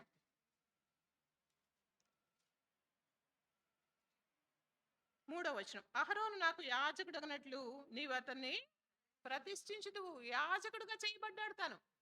దేవుడు కోరుకున్నాడు యాజకుడుగా, అతని నమ్మకత్వాన్ని బట్టి, అతని భక్తి కలిగినటువంటి జీవితాన్ని బట్టి. అలాంటి వంశముల్లో నుంచి వచ్చినటువంటి స్త్రీ ఎలిజబెత్. అహరోను కుమార్తెలలో ఒకతే కదా. ఆ అహరోను క్రమంలో నుంచి వచ్చినటువంటి యాజకుని కుటుంబంలో నుంచి వచ్చినటువంటి స్త్రీ. అంతేనా? ఇంకా అహరోను కుమార్తెల్లో ఒకతే అని చెప్పి వీరిద్దరూ ప్రభు యొక్క సకలమైన ఆజ్ఞలు. తర్వాత ఇక్కడ కూడా 8వ వచనంలో జకర్యా తన తరగతి క్రమం చొప్పున దేవుని ఎదుట యాజక ధర్మము జరిగింది. జకర్యా ఎవరు? యాజకుడు కదా. ఈమెమో ఒక యాజకుని కుమార్తె, ఒక యాజకునికి భార్య. సేవకుని కూతురు, సేవకుడికి భార్య కదా. ఇక్కడ ఎవరైనా ఉన్నారేమో నాకు తెలీదు. ఓకే, సేవకుని కూతురుగా, సేవకుని భార్యగా ఉంటున్నటువంటి మనం ఎలా ఉంటున్నాం? మన లైఫ్ స్టైలు ఎలా ఉంటుంది కదా. ఎందుకు చెప్తున్నాను అంటే, మా మందిరంలో ఒక ఆంటీ ఉన్నారు. ఆ ఆంటీ ఏం చెప్పారంటే, ఒకసారి మా అక్కమ్మ వాళ్ళ కొడుక్కి సేవకుడు కూతురు కదా అని చెప్పేసి పెళ్లి చేసుకుందంట. కోడలుగా తెచ్చుకుందంట సేవకుని కూతుర్ని. నువ్వు నమ్మవు ప్రశాంతి, రాజు రంపాన పెడుతుంది, ఆమె సేవకుని కూతురు అంటది. అదేంటంటే అట్లా ఎట్లుంటారు ఏమోలేండి, సేవకుని పిల్లలంటే సహజంగా చాలా restrictions తో పెరుగుతారు కదా, పెళ్ళైన తర్వాత స్వేచ్ఛగా ఉండాలనుకుందేమో అని నేను అన్నాను. అవునమ్మా ఉండొచ్చు, ఉండకూడదు అనట్లేదు. వాళ్ళ అత్తని కొంచెం దయగా చూడొచ్చు కదా, కదండి. చాలా సార్లు మన సాక్ష్యం అలా ఉంటది, మన సాక్ష్యం అలా ఉంటది. ఇక్కడ ఎలిజబెత్ గురించి అట్లా ఏం రాయబడలా. ఎంత బాగా రాసున్నాడు పరిశుద్ధాత్మ దేవుడు చూడండి. ఆ, అతని భార్య అహరోను కుమార్తెల్లో ఒకటి, ఆమె పేరు ఎలిజబెత్. వీరిద్దరూ సకలమైన ప్రభు యొక్క సకలమైన ఆజ్ఞల చొప్పునను న్యాయ విధుల చొప్పును నిరపరాధులుగా నడుచుకుంటూ దేవుని దృష్టికి నీతిమంతులై ఉండ్రి. దేవుని దృష్టిలో ఎలా ఉన్నారంట? నీతిమంతుల్లాగా ఉన్నారంట. అంటే వాళ్ళలో ఎక్కడ కూడా స్వనీతి అనేది లేదు. వీరిద్దరూ అంటే ఇద్దరిది ఒకటే మాట, ఇద్దరిది ఒక్కటే మాట. ఎంతమంది ఉంటారండి అట్ట? ఎంతమంది ఉంటారు ఇద్దరిది ఒకటే మాటగా? అబ్బే కదా, ప్రసక్తే లేదు. 10,000 రూపాయల చీర క్రిస్మస్కి కావాలి అంటే ఏయ్, ఎక్కువ బడ్జెట్ ఎక్కువైపోతుంది కదా, నెక్స్ట్ టైం చూద్దాంలే అన్నాడు అనుకోండి పొరపాటున భర్త. అంతేలే, పెళ్ళైనప్పటి నుంచి ఇప్పటి వరకు ఎప్పుడు నీకు ఖర్చులు లేవు, ఎప్పుడు బడ్జెట్ బాగుంది కనుక, ఎప్పుడు నా అవసరం తీర్చావు కనుక, ఎప్పుడు నేను ఇష్టమైంది తెచ్చావు కనుక కదా. భర్తలు రక్షించబడినంత కాలమేమో ఏడ్చేడ్చి ప్రార్థన చేస్తాం, దేవా రక్షించు దేవా, నా భర్తను రక్షించు దేవా అని. ఎందు విశ్వాసం ఉంచితే రక్షిస్తానన్నావు కదా దేవా, రక్షించు దేవా అని ప్రార్థన చేస్తాం. తీరా రక్షించబడిన తర్వాత కొత్త ఉత్సాహం ఉంటుంది కదా ఎవరికైనా. 10 గంటలకు మందిరం అంటే 10 గంటలకే ఉండాలని భార్యతో అన్నాడు అనుకో, భలే చెప్పావులే, ఈ రోజు నువ్వు దేవుని నమ్ముకున్నానని నువ్వు 10 గంటలకు అంటున్నావు, మాకు తెలీదా 10:30 దాకా పాటలు పాడతారు అక్కడ. ఒక్కోసారి 11 దాకా కూడా పడదు. పోదాంలే ఆగు అంటే మా మందిరంలో ఒక సిస్టర్ చెప్తే విన్నా నేను అట్లా, అందుకని చెప్తున్నా. అందరి ఇళ్ళల్లో ఉండేవిలేండి, కొంతమంది బయటికి చెప్పుకుంటాం, కొంతమంది బయటికి చెప్పుకోం కదా. 10 గంటలకండి ఏమి ఇవాళ రక్షించబడ్డావు, సంచి తగిలిచ్చావు, బయలుదేరుతున్నావు 10 అంటావు, అన్ని మీటింగులు అంటావు. ఏం మేము ఎప్పుడో 20 ఏళ్ల నాడు 20 ఏళ్ల నుంచి రక్షించబడి నువ్వేం చేసావు? ఏడ్చి ఆయన రక్షించబడాలని ప్రార్థన చేసావు కదా. ఇద్దరికి ఏకమనసు ఆయన రక్షించబడిన తర్వాత ఏమండి, ఇద్దరికి ఏకమనసు ఏది ఆయన రక్షించబడిన తర్వాత? ఇక్కడ జకరియా ఎలిజబెత్లకి వారిద్దరు సకలమైన ఆజ్ఞల చొప్పున న్యాయ విధుల చొప్పున నిరపరాధులుగా నడుచుకొంచు దేవుని దృష్టికి నీతిమంతులై ఉండ్రి. కాబట్టి ఏమైంది అంటే వారికి ఉన్నటువంటి అవమానం, నింద, తృణీకారం, దుఃఖం, విచారం, వేదన ఇవన్నీ కూడా దేవుడు సంతోషంగా మార్చాడు. అవునా కదా? సంతోషంగా మార్చాడు. చూడండి, అది కూడా చూస్తాం. 58వ వచనం. అప్పుడు ప్రభువు 1:58. అప్పుడు ప్రభువు ఆమె మీద మహాకనికరం ఉంచునని ఆమె పొరుగువారును బంధువులను విని ఆమెతో కూడా సంతోషించిరి. అంటే ఆమెలో సంతోషం వచ్చేసింది. అంతకుముందున్న అవమానం లేదు, అంతకుముందున్న నింద లేదు, అంతకుముందున్న విచారం లేదు, అంతకుముందున్న దుఃఖం లేదు. ఇవేమీ కూడా ఆమె జీవితంలో లేవు. అవి ఉన్నప్పటికీ కూడా ఆమె ఎలా ఉంది? సకలమైన ఆజ్ఞల చొప్పునను న్యాయ విధుల చొప్పునను కదా. మరి సాయంకాల సమయంలో స్త్రీలమైనటువంటి మనం చాలాసార్లు అన్నీ బాగుంటే మందిరానికి వస్తాం, అన్నీ బాగుంటే టయానికి వస్తాం. రక్షించబడినటువంటి కొత్తల్లో ఉన్నంత ఆ యొక్క ఆశ, టైంకి వెళ్ళాలా, అన్ని మీటింగులకి వెళ్ళాలా, మనకి ఏ పని ఇస్తే ఆ పని చేయాలా, ఇలాంటి ఆశ, ఆతృత రాను ఏమవుతుంది? తగ్గుతుంది కదా. బహుకాలం గడిచిన వృద్ధులైనా కూడా వారి పద్ధతిలో మార్పు లేదు కదండి. మన జీవితాల్లో కూడా నేర్చుకుందాం మనం కదా.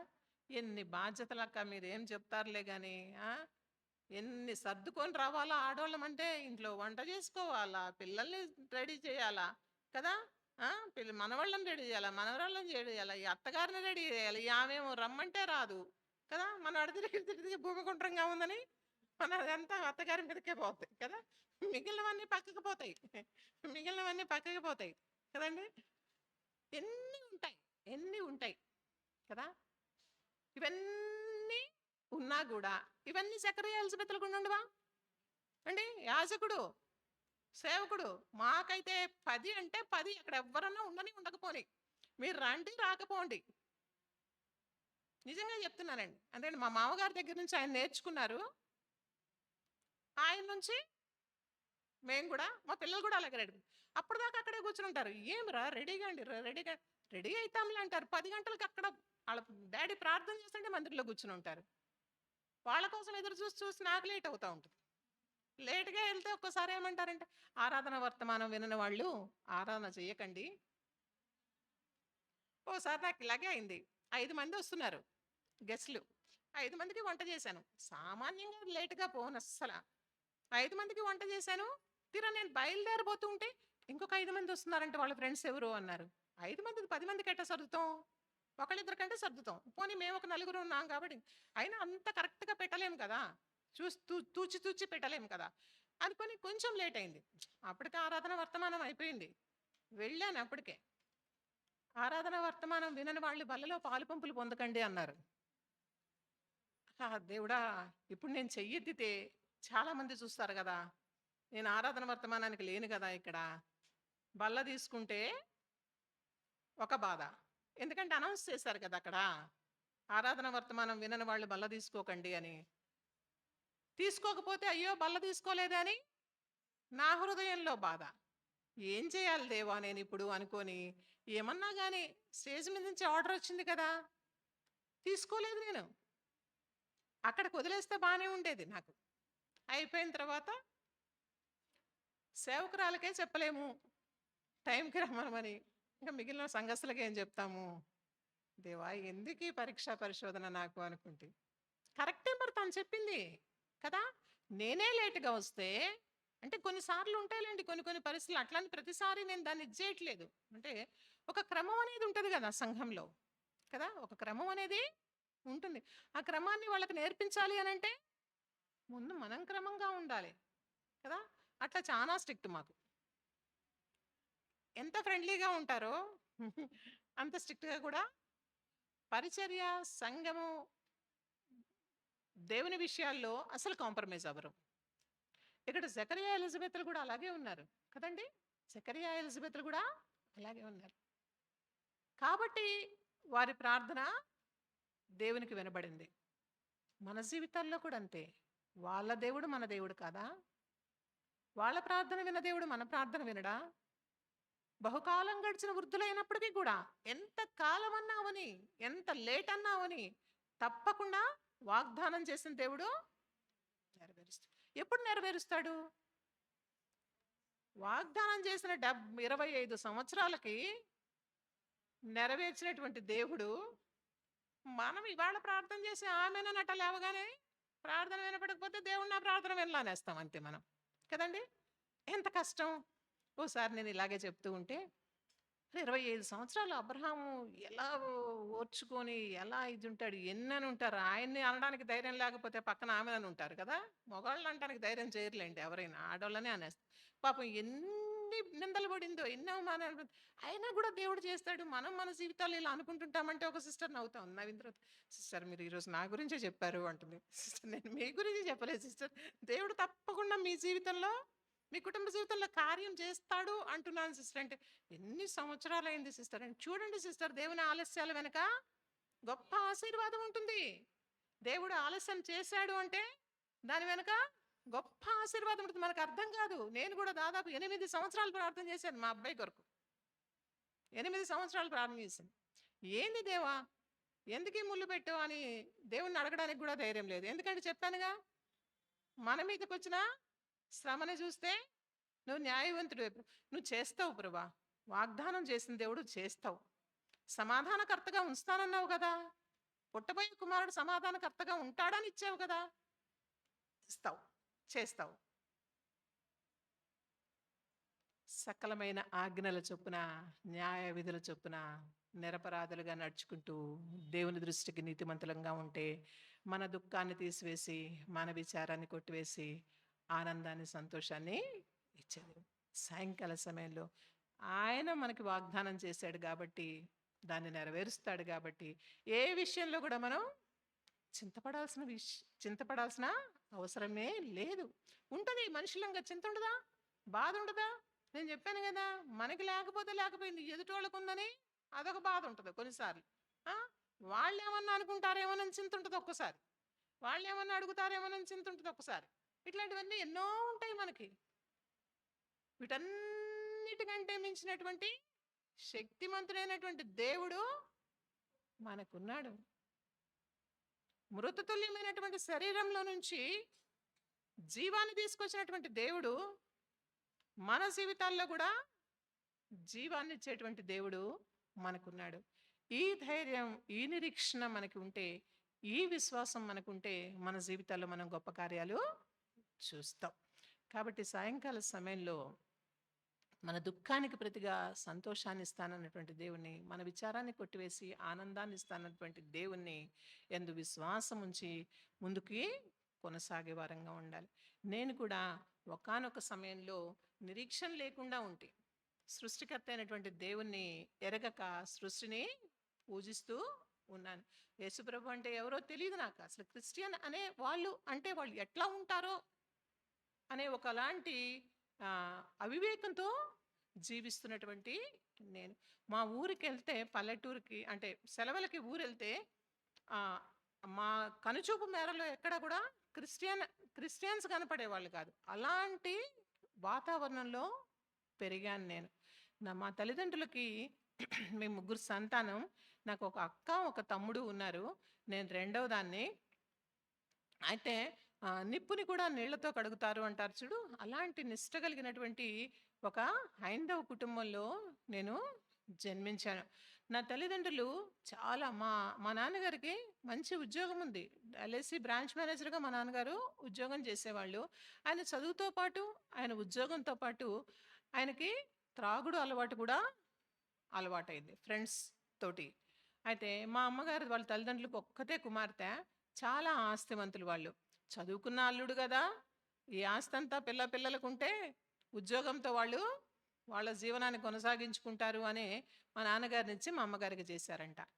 వాళ్ళు చేసిన కొన్ని రోజులకే మా తాతగారు, మా అమ్మమ్మ చనిపోవడం, మా అమ్మ ఒక్కతే అయిపోవడం, మా నాన్నగారికి ఇంకా అడ్డు ఆపు లేకుండా అయిపోవడం, ఆ తాగుడికి బానిస అయిపోవడం, అలా దాదాపు నాకు 16 సంవత్సరాల వయసు వచ్చే వరకు కొనసాగుతుంది. నిరీక్షణ అనేది లేదు అసలు.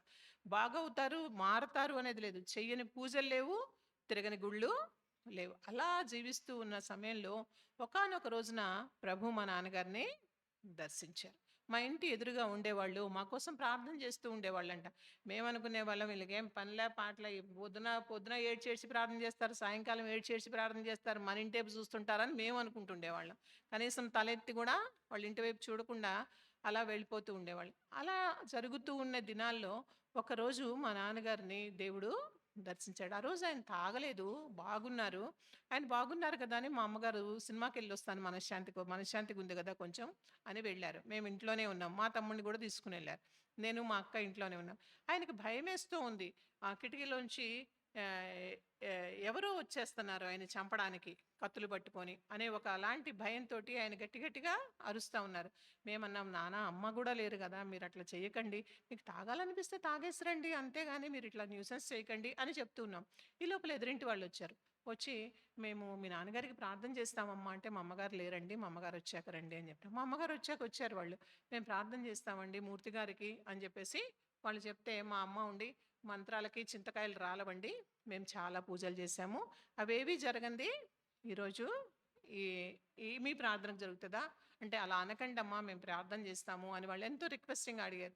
అయితే మా అమ్మగారు మిద్దె మీదకి వెళ్ళిపోయి, మీ ఇష్టం అండి అనేసి వెళ్ళిపోయారు.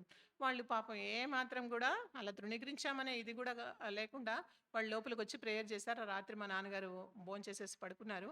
రాత్రి మా నాన్నగారు మంచి నిద్రలో ఉన్నప్పుడు కిటికీలు వేసే ఉన్నాయి, లైట్ ఆర్పేసే ఉంది. ఆయన ఫ్రంట్ రూమ్లో ఉన్నారు, మేము వెనక రూమ్లో ఉన్నాము. అయితే ఆ కిటికీలో నుంచి గొప్ప వెలుగు వచ్చి ఆయన మీద పడుతున్నట్టు, రూమ్లో ఉన్నంత చీకటంతా బయటకు వెళ్ళిపోతున్నట్టు, కలువరి శిలువలో తన రక్తాన్ని కారుస్తూ ప్రభువు ఆయనకి దర్శనమిచ్చాడని, ఆ రక్తం తన మీద పడుతున్నట్లు, నేను నీ కొరకే ఈ రక్తాన్ని చిందించానని ప్రభు తన స్వరాన్ని వినిపిస్తున్నట్లు అలా ఆయన దర్శనంలో చూసి వెంటనే లేచి కూర్చొని ఆయన ఆయనకి కొంచెం అంటే ఈ పాటలు రాసేది మామూలుగా అట్లా ఇది ఉంది. ఆయన వెంటనే పాట పాడుకుంటా ఉన్నారండి. పాట పాడుకుని ఉదయం లేచిన తర్వాత మా అమ్మగారికి చెప్పారు. చెప్తే ఇంకా ఆ అమ్మకి ఇంకా ఎవ్వరూ లేరు కాబట్టి ఇంకైనా తనెప్పుడు కూడా నాన్నగారికి ఎదురు చెప్పినట్లు మేమెప్పుడు చూడలేదు. మాకు ఊహ తెలిసిన తర్వాత. అలా అయింది ఇంకా వాళ్ళిద్దరూ కలిసి మరుసటి రోజు ఆ రోజు శనివారం, ఆదివారం వాళ్ళు ఎదురింటి వాళ్ళే వచ్చి వాళ్ళని చర్చికి తీసుకెళ్తాము అనంటే, ఇంకా నాన్నగారు ఎళ్దాము అంటే నాన్నగారు దర్శించబడ్డారు కాబట్టి ఆయనలో కార్యం జరిగింది. కానీ అమ్మకి ఆ ఎక్స్‌పీరియన్స్ లేదు కాబట్టి అమ్మ కొంచెం సిగ్గుపడతానే ఉన్నారు. అయినప్పటికీ కూడా నాన్నగారికి మాటకి కాదనకుండా వెళ్ళారనమాట. అలా వెళ్తూ అంతే ఆ రోజు నుంచి మా నాన్నగారి జీవితం మార్చబడింది. ఎప్పుడు కూడా ఆయన మళ్ళా తాగుడు జోలికి వెళ్ళలేదు. ఏ అలవాట్ల జోలికి కూడా వెళ్ళలేదు. దేవుడు అలా ఆయన్ని దర్శించారు. అలా దేవుని కొరకు వాళ్ళు జీవిస్తూ ఉన్నారు. వాళ్ళెళ్తూ ఉంటే మా కుటుంబంలో నెమ్మది. అంతకుముందు దుఃఖం, అంతకుముందు విచారం, అంతకుముందు అవమానం, అంతకుముందు ఎవరేమంటారో అనేది ఒకలాంటి వేదనకరమైనటువంటి పరిస్థితుల్లో కొనసాగినటువంటి మా జీవితాల్లోకి దేవుడు సంతోషాన్ని ఇచ్చాడు. అయితే అప్పుడు వాళ్ళు మీ నాన్నగారిని దేవుడు ఇంత మార్చారు గదా! మీరు కూడా వస్తే బాగుంటుంది అని చెప్పేసి మమ్మల్ని గూడా అంటుండేవాళ్ళు. ఉన్న ఒక్క ఆదివారం సెలవు మేమట్లా రాలేము అని ఏదో ఒక సాకు చెప్పేవాళ్ళం. తర్వాత పాపం ఎన్ని సార్లు అడుగుతుంటే ఒక్కసారన్నా ఎళ్ళకపోతే ఎదురు బెదురోళ్ళం గదా! మొఖమొఖాలు చూసుకోవాలని చెప్పేసి నేను మా అక్క గూడా వెళ్ళామనమాట. వెళ్ళాము. అక్కడ పాటలు మమ్మల్ని ఆకర్షించాయి. అది పెంతెకోస్తు చర్చిలండి. మమ్మల్ని తీసుకెళ్ళింది, వాళ్ళు వెళ్ళింది. అక్కడ వాళ్ళు "నడిపించు నా నవ్వ నడిసంద్రమున దేవా" అని పాట పాడుతూ ఉంటే, నిజమే కదా! నడిసంద్రంలో దేవుడు నడిపించకపోతే ఎంత కష్టమో మనం చూసాం గదా! ప్రాక్టికల్‌గా అన్నట్లు ఏం బయటకి చెప్పేవాళ్ళం గాదు. అలా వెళ్తూ ఉండేవాళ్ళం. ఆదివారం చర్చికెళ్ళొచ్చేవాళ్ళం. మధ్యాహ్నం నుంచి మళ్ళీ ఫ్రెండ్స్‌తో సినిమాకి వెళ్ళటం అట్లాంటివన్నీ జరుగుతుండే. కొంతకాలం అలా రెగ్యులర్‌గా వెళ్తూ ఉంటే, ఆ గోడ మీద వాక్యం రాసింది. "మనుషులను నమ్ముకుంట కంటే యెహోవాను ఆశ్రయించటం మేలు." ఇలా కూర్చునుంటే ఎదురుగా వాక్యం కనిపిస్తుంది. "మనుషుల్ని నమ్ముకుంట కంటే యెహోవాను ఆశ్రయించటం మేలు" అని ఉంటుంది. అసలు ఆ చూపు తిప్పుకోవాలనుకుంటుంటే కూడా ప్రతిసారి దాని మీదకే పోతూ ఉందనమాట. ఏంది ఇది ఇట్లా అని చెప్పేసి తలంచుకుని కూర్చున్నా కూడా చేతకానట్లయితా ఉంది. తర్వాత అనుకుని నిజమే కదా! ఇంతమంది బంధువులుండి, ఇంతమంది మనుషులుండి ఎవరు ఏమీ చేయలేకపోయారు.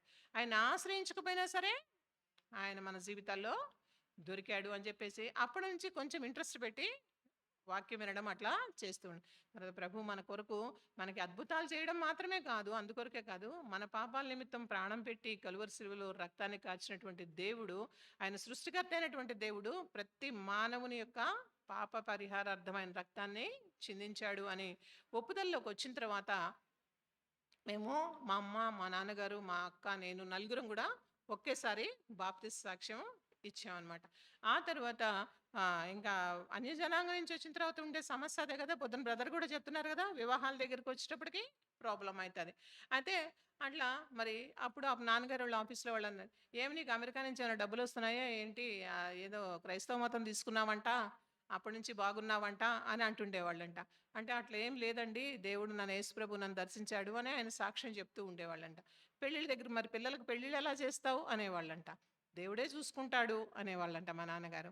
అట్లా అనుకుంటుండే సమయంలో మా అమ్మగారికి హిస్టెక్టమీ చేయాల్సొచ్చిందనమాట. హిస్టెక్టమీ చేయాల్సొచ్చినప్పుడు బాప్తిసం తీసుకున్న 1 ఇయర్‌కే. బాప్టిజం తీసుకున్న తర్వాత ఆ శ్రమ గుండా దేవుడు మమ్మల్ని తీసుకొనెళ్ళాడు. ఆ శ్రమ అయినా గూడా ప్రభువు మాతో ఉన్నాడు గాబట్టి అది శ్రమలాగా మాకు దాని వెనక మేలు దాచిపెట్టుంచాడని మేము తర్వాత గ్రహించాం. హాస్పిటల్‌కి మా పాస్టర్ గారు ఏం చేశారంటే, మీరొక్కళ్ళే కాదమ్మా అన్యజనాంగం నుంచి చాలామంది ఉన్నారు రక్షించబడిన వాళ్ళు. ఈరోజు మన చర్చికి ఒక పాస్టర్ గారొచ్చారు. ఆయన్ని తీసుకొస్తాను అని జెప్పేసి భాస్కర్ రెడ్డి గారు అని ఒక పాస్టర్ గారిని మా హాస్పిటల్‌కి తీసుకొచ్చారు. తీసుకొస్తే అప్పుడు ఆయనతో అమ్మ చెప్తున్నారు. మేము ఇదిగోండి మీ పిల్లలు ఆగండి అంటే వినకుండా వాళ్ళు గూడా బాప్తిసం తీసుకున్నారు. పిల్లల పెళ్ళిళ్ళు ఎలా చేయాలి అదే దిగులు పాస్టర్ గారు అని చెప్తా ఉంది మా అమ్మ. చెప్తా ఉంటే మీరట్లా మా అమ్మగారి పేరు సీతా మహాలక్ష్మి అనమాట. మహాలక్ష్మి గారు మీరేం వరీ అవ్వకండి. ఆర్ఆర్‌కే మూర్తి గారు అని దైవజనుడున్నారు. వాళ్ళు కూడా దేవున్ని నమ్ముకున్నారు. వాళ్ళకొక కొడుకు ఉన్నారు. వాళ్ళు నన్ను పెద్ద కొడుకులాగా చూసుకుంటూ ఉంటారు. నేను వాళ్ళ కొరకు ప్రార్థన చేయండి. వాళ్ళ అబ్బాయికి కూడా వాళ్ళు వివాహం చేయాలనుకుంటున్నారు అని చెప్పేసి భాస్కర్ రెడ్డి అంకుల్ చెప్పారనమాట. చెప్తే ప్రేయర్ చేస్తూ ఉన్నాం మేము కూడా అక్క వివాహ విషయంలో. చెప్పినటువంటి 1 or 2 మంత్స్‌కే భాస్కర్ రెడ్డి అంకుల్ మళ్ళీ చెప్పారు, ఆర్ఆర్కే మూర్తి గారు వాళ్ళకి మీ అమ్మాయిని చేసుకోవడానికి సమాధానం ఉందంటమ్మా, వాళ్ళు వస్తామంటున్నారు అని చెప్పారనమాట. అట్లా వితిన్ 1 ఇయర్‌లోనే బాప్టిజం తీసుకున్న 1 ఇయర్‌కి అంతనే దేవుడు అక్క వివాహ విషయంలో అలా సహాయం చేశాడు. ఆర్ఆర్కే ము పృథ్ వారికి ఆర్ఆర్కే గారికి ఒక్కళ్ళే కుమారుడు పృథ్వీరాజ్ గారని. ఆయనకి మా అక్కని ఇచ్చి వివాహం చేశారు. అప్పుడు మా బంధువులందరినీ ఇన్వైట్ చేశాం పెళ్ళికి. వాళ్ళు ఎట్లా వచ్చారంటే ఎవరికిచ్చి చేస్తున్నాడు, ఏమిచ్చి చేస్తున్నాడు, ఎట్టా చేస్తున్నాడు అని చూడ్డానికి వచ్చారు అని చెప్పారు వాళ్ళే. తర్వాత ఎవరికిచ్చి చేస్తున్నాడో చూద్దామని వచ్చాం. ఎందుకంటే మా నాన్నగారంటే భయం. బంధువుల్లో ఆయన ఒక్కడే చదువుకున్న వాడు. పైగా ఆఫీసర్ కాబట్టి మిగిలిన వాళ్ళు ఏమంటే అమ్మ తరపున వాళ్ళు ఏమన్నా మాట్లాడడానికి భయం అనమాట.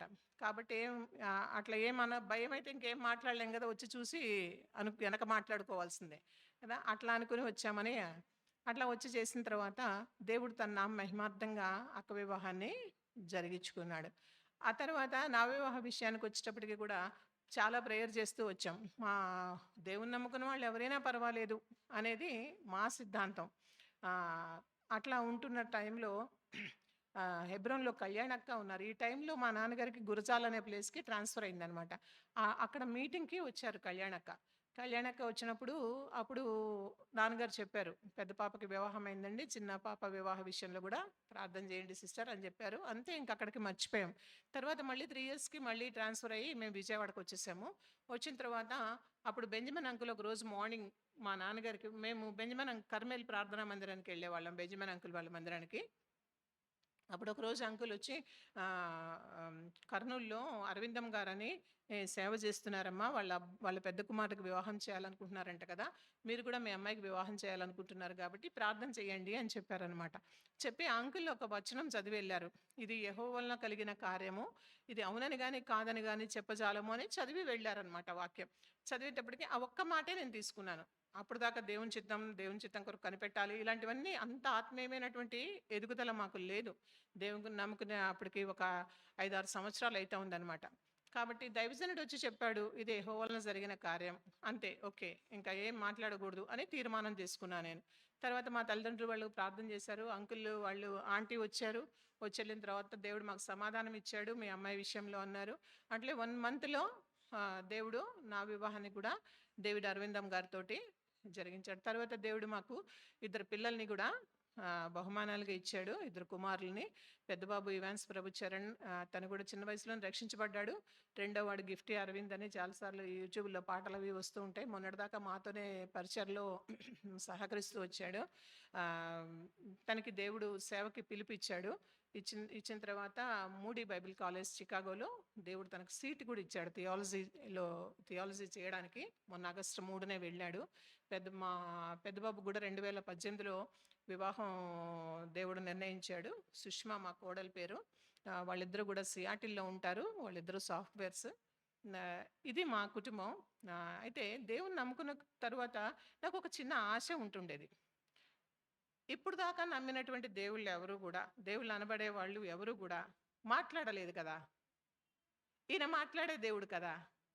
మాట్లాడే దేవుడు కాబట్టి దేవా నువ్వు మాట్లాడాలా, నీ స్వరాన్ని వింటే నీ కొరకు నేను బహిరంగంగా జీవిస్తా. మమ్మల్ని 3 సంవత్సరాల సేవకు పంపించారు. మా వివాహం అయిన తర్వాత గద్వాల్లో 3 సంవత్సరాల సేవలో ఉన్నాం.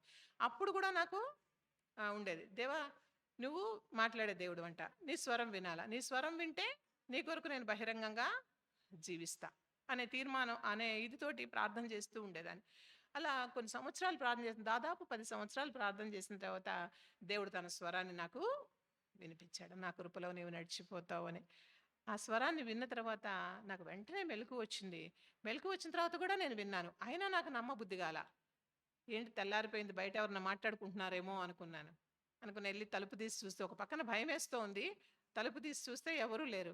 అప్పుడు నేను నిర్ధారణ చేసుకున్నా, ఓ ఇది దేవుని స్వరము, ఇంత మెల్లనైన స్వరం ఎవరికీ ఉండదు అని. దేవుడు నా ఆశని అలా తీర్చాడు. అప్పటి నుంచి దేవుడు తన కృపని నాకు దూరం చేయలేదు. అంతేకాదు, బంగారం అంటే చాలా పిచ్చి ఉండేది. ఆడవాళ్ళందరికీ అంతే కదా, బంగారం చీరలు అంటే పిచ్చి ఉంటుంది. నాకు కూడా అలాగే ఉండదు. మెళ్ళో గొలుసు లేకుండా అసలు బయటకు వెళ్ళేదాన్ని కాదు నేను. అట్లాంటిది నేను సేవకి వెళ్ళేటప్పుడు గొలుసు ఈయనేమనేవాళ్ళంటే, మా హెబ్రోన్ సహవాసాల్లో ఇట్లా నగలు పెట్టుకొని సేవ చేసేటోళ్ళు ఎవరు ఉండరు అనేట్టు, సేవకురాండ్లు ఎవరు ఉండనేటోళ్ళగా అనేవాళ్ళు. అంటే ఏం చేయాలా ఇప్పుడు? దేవుడేమో నన్ను అప్పటికి సేవకు పిలవలేదు. కానీ నా భర్త సేవకు సమర్పించుకున్నాడు. ఆయన గద్వాలకి పంపిస్తా ఉన్నారు. ఆయనకి గద్వాలకి పంపిస్తుంటే నేను మా మామగారిని అడిగాను ఒకరోజు.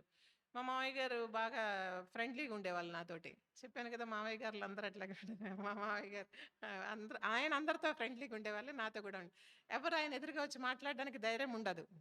నేను మామూలుగా చనువుగా మాట్లాడేదాన్ని. మరి వాళ్ళ పిల్లలకి ఎంత ఇది ఉందో నాకు తెలీదు గానీ, నాకంత చనువు ఉండేది మా మామయ్య గారి దగ్గర. అయితే నేనన్నాను, "మరి ఇప్పుడు మీరు మమ్మల్ని గద్వాలకు పంపిస్తున్నారండి. నాకేమో సేవకు పిలుపు లేదు. దేవుని పని చేయాలని ఆశ అయితే ఉంది గానీ, నాకేమో సేవకి పిలుపు లేదు. పిలుపు లేకుండా నేను ఎలా ఎళ్లి సేవ చేస్తాను? అది వేషధారణ అవుతది కదా!" అంటే ఆయన నెమ్మదిగా ఉంటారు. ఏం మాట్లాడరు. మనం ఎంత ఆవేశపడినా ఆయన మాత్రం కూల్‌గా సమాధానం చెప్తారు. ఆయన ఏమన్నారంటే, "దేవుడు అబ్రాహాముని పిలిచాడు గానీ శారాని పిలవలేదమ్మా. ఆ! శారా లోబడెళ్ళింది కాబట్టి దేవుడు వాళ్ళని ఆశీర్వదించారు" అన్నారు. ఇంక మళ్ళీ రెండో మాట మాట్లాడలేదు నేను. సరేనండి నేను కూడా లోబడి వెళ్తాను అని చెప్పేసి వెళ్ళాను. వెళ్తే మరి ఈయనేమంటారు, "నగలు పెట్టుకుంటే సేవెట్టా చేస్తావంటారు" ఈయన. ఏస్ మామయ్య గారేమో ఇట్లా అంటారు, లోబడెళ్ళాలంటారు. ఇక్కడ ఇట్లా ఈ తర్జన భర్జనలు ఏం చేయాలా? గొలుసు తీసేసానా, గాజులు తీసేసానా, రింగ్స్ తీసేసానా, చెవులకు కమ్మలు మాత్రం ఉంచుకున్నాను. ఉంచుకొని ఇంకంటే ఇట్లా ముసుగేసుకుంటే ఇంక కనపడం కదా! ఇదొక్కటే ఉంటే ఇంక అది కనిపిస్తా ఉంటది గదా! అట్లా అని కొంచెం తృప్తి పడేదాన్ననమాట. ఇంక పాపం ఏమనాలో ఏం అనలేదు. ఇంక ఈయన గూడా ఏం అనలేక ఊరుకున్నారనమాట ఇంకట్లా. చివరికి అట్లా జరుగుతా ఉన్న తర్వాత ఉన్న 3 సంవత్సరాల్లో ఏ స్పీకరొచ్చినా నీ చెవులకున్న పోగులు తీసి, నీ చెవులకున్న పోగులు తీసి అనే వర్తమానం చెప్తుండేవాళ్ళు. అంటే నన్ను చూసి చెప్పేవాళ్ళు కాదు.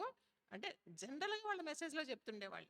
అయితే నాకేమో ఇట్లా చెప్తుంటారులే సేవకులు మనమేం పట్టించుకోకూడదు అనుకోని అని ఊరుకునేదాన్ని. దాన్ని నిర్లక్ష్య పెట్టేదాన్ని.